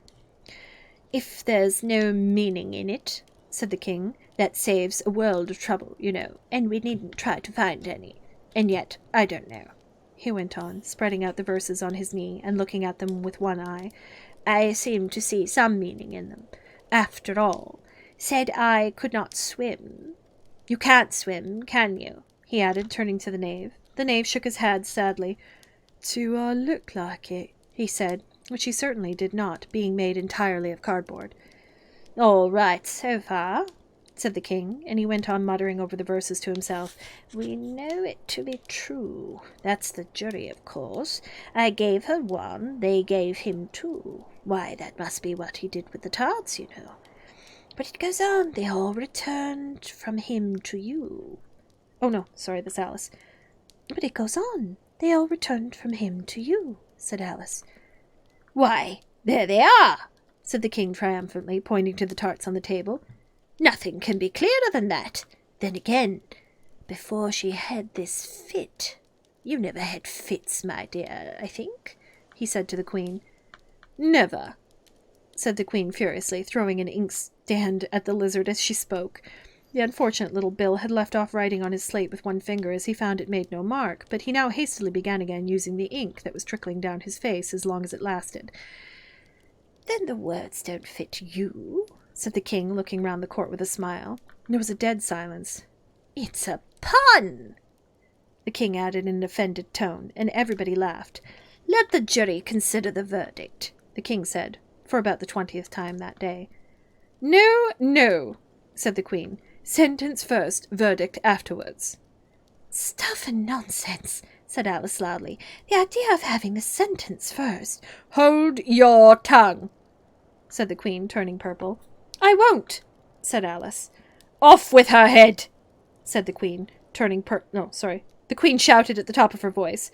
Nobody moved. Who cares for you? said Alice. She had grown to her full size by this time.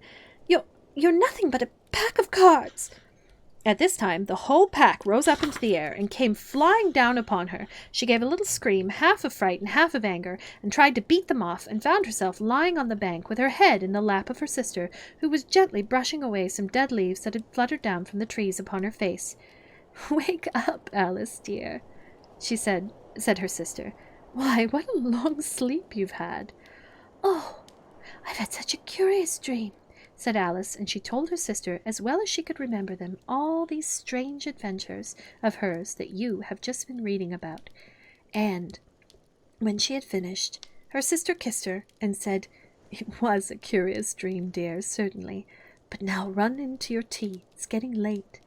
So Alice got up and ran off, thinking while she ran, as well she might, what a wonderful dream it had been.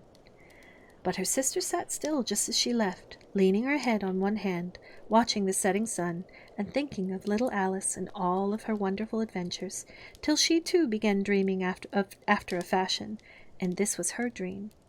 First, she dreamt of little Alice herself, and once again the tiny hands were clasped upon her knee, and the bright, eager eyes were looking up into hers. She could hear the very tones of her voice, and see that queer little toss of her head to keep back the wandering hair that would always get into her eyes. And still, as she listened, or seemed to listen, the whole place around her became alive, the strange creatures of her little sister's dream. The long grass rustled at her feet as the white rabbit hurried by. The frightened mouse splashed his way through the neighboring pool. She could hear the rattle of the teacups as the March Hare and his friends shared their never-ending meal, and the shrill voice of the Queen ordering off her unfortunate guest to execution. Once more the pig baby was sneezing on the Duchess's knee, while plates and dishes crashed around it. Once more the shriek of the griffin, the squeaking of the lizard's slate pencil, and the choking of the suppressed guinea pigs filled the air, mixing up with the distant sobs of the miserable mock turtle. So she sat on with closed eyes, and half believed herself in Wonderland, though she knew she had but to open them again, and all would change to dull reality. The grass would be only rustling in the wind, and the pool ripping to the waving of the reeds. The rattling teacup would change to tinkling sheep bells, and the Queen's shrill cries to the voice of the shepherd boy, and the sneeze of the baby, the shriek of the griffin, and all the other queer noises would change, she knew, to the confused clamor of the busy farmyard, while the lowing of the cattle in the distance would take the place of the mock turtle's heavy sobs. Lastly, she pictured to herself how this same little sister of hers would, in the aftertime, be herself a grown woman, and how she would keep, through all her riper years, the simple and loving heart of her childhood, and how she would gather about her other little children, and make their eyes bright and eager with many a strange tale, perhaps even with the dream of Wonderland of long ago, and how she would feel with all their simple sorrows, and find a pleasure in all their simple joys, remembering her own child life and the happy summer days. The end. Yay! We did it! We read the whole book in almost exactly 3 hours. I was not expecting that. Oh, I need a stretch. Oh, goodness. I'm glad you enjoyed it, Riot Beans. I hope we get to do another one sometime soon. I love reading stories. It's one of my favorite things. I used to love reading stories to the kids, and I miss it sometimes, so I'm glad we were able to do this. I don't know. Excuse me. That's the only thing. I tend to swallow a lot of air when I'm reading.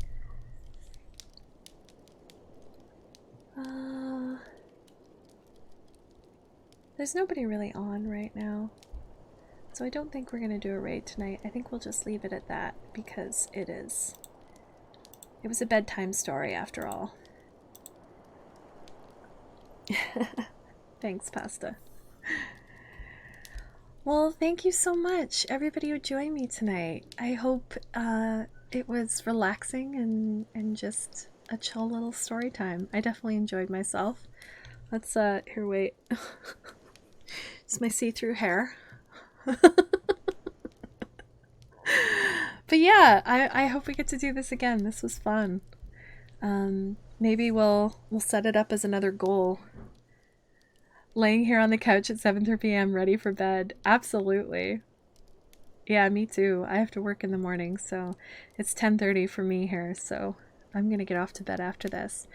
But yeah, I think this was fun. All right. Well, maybe we'll set it as a goal for our when we have our 12-hour stream. So this week is Pet Sketch Week, so I will be back on Tuesday sketching some cute pets. If you want a chance to get your pets sketched, drop some pictures in the Discord, !Discord. I also, just today, I put in an application to be part of a stream team, so if that goes through, we might be hearing about that in the near future, which would be kind of cool. And then this Friday is the cosplay stream, which reminds me I have to dig out the wig and figure out what I'm doing with all of that. And we're going to have a community games night. So I'm looking forward to that as well. Thank you. Yeah, I'm keeping my fingers crossed. But I mean, who knows, right? These things take time sometimes. So even if I don't get in, it just means I've got some more growing to do, you know? But sometimes you can throw your hat in the ring and you never know. All right, I'm going to head off. Take care. I hope you have a great rest of your evening, and I will see you again on Tuesday. Thanks so much for hanging out with me tonight, and we'll see you soon. Bye, everyone.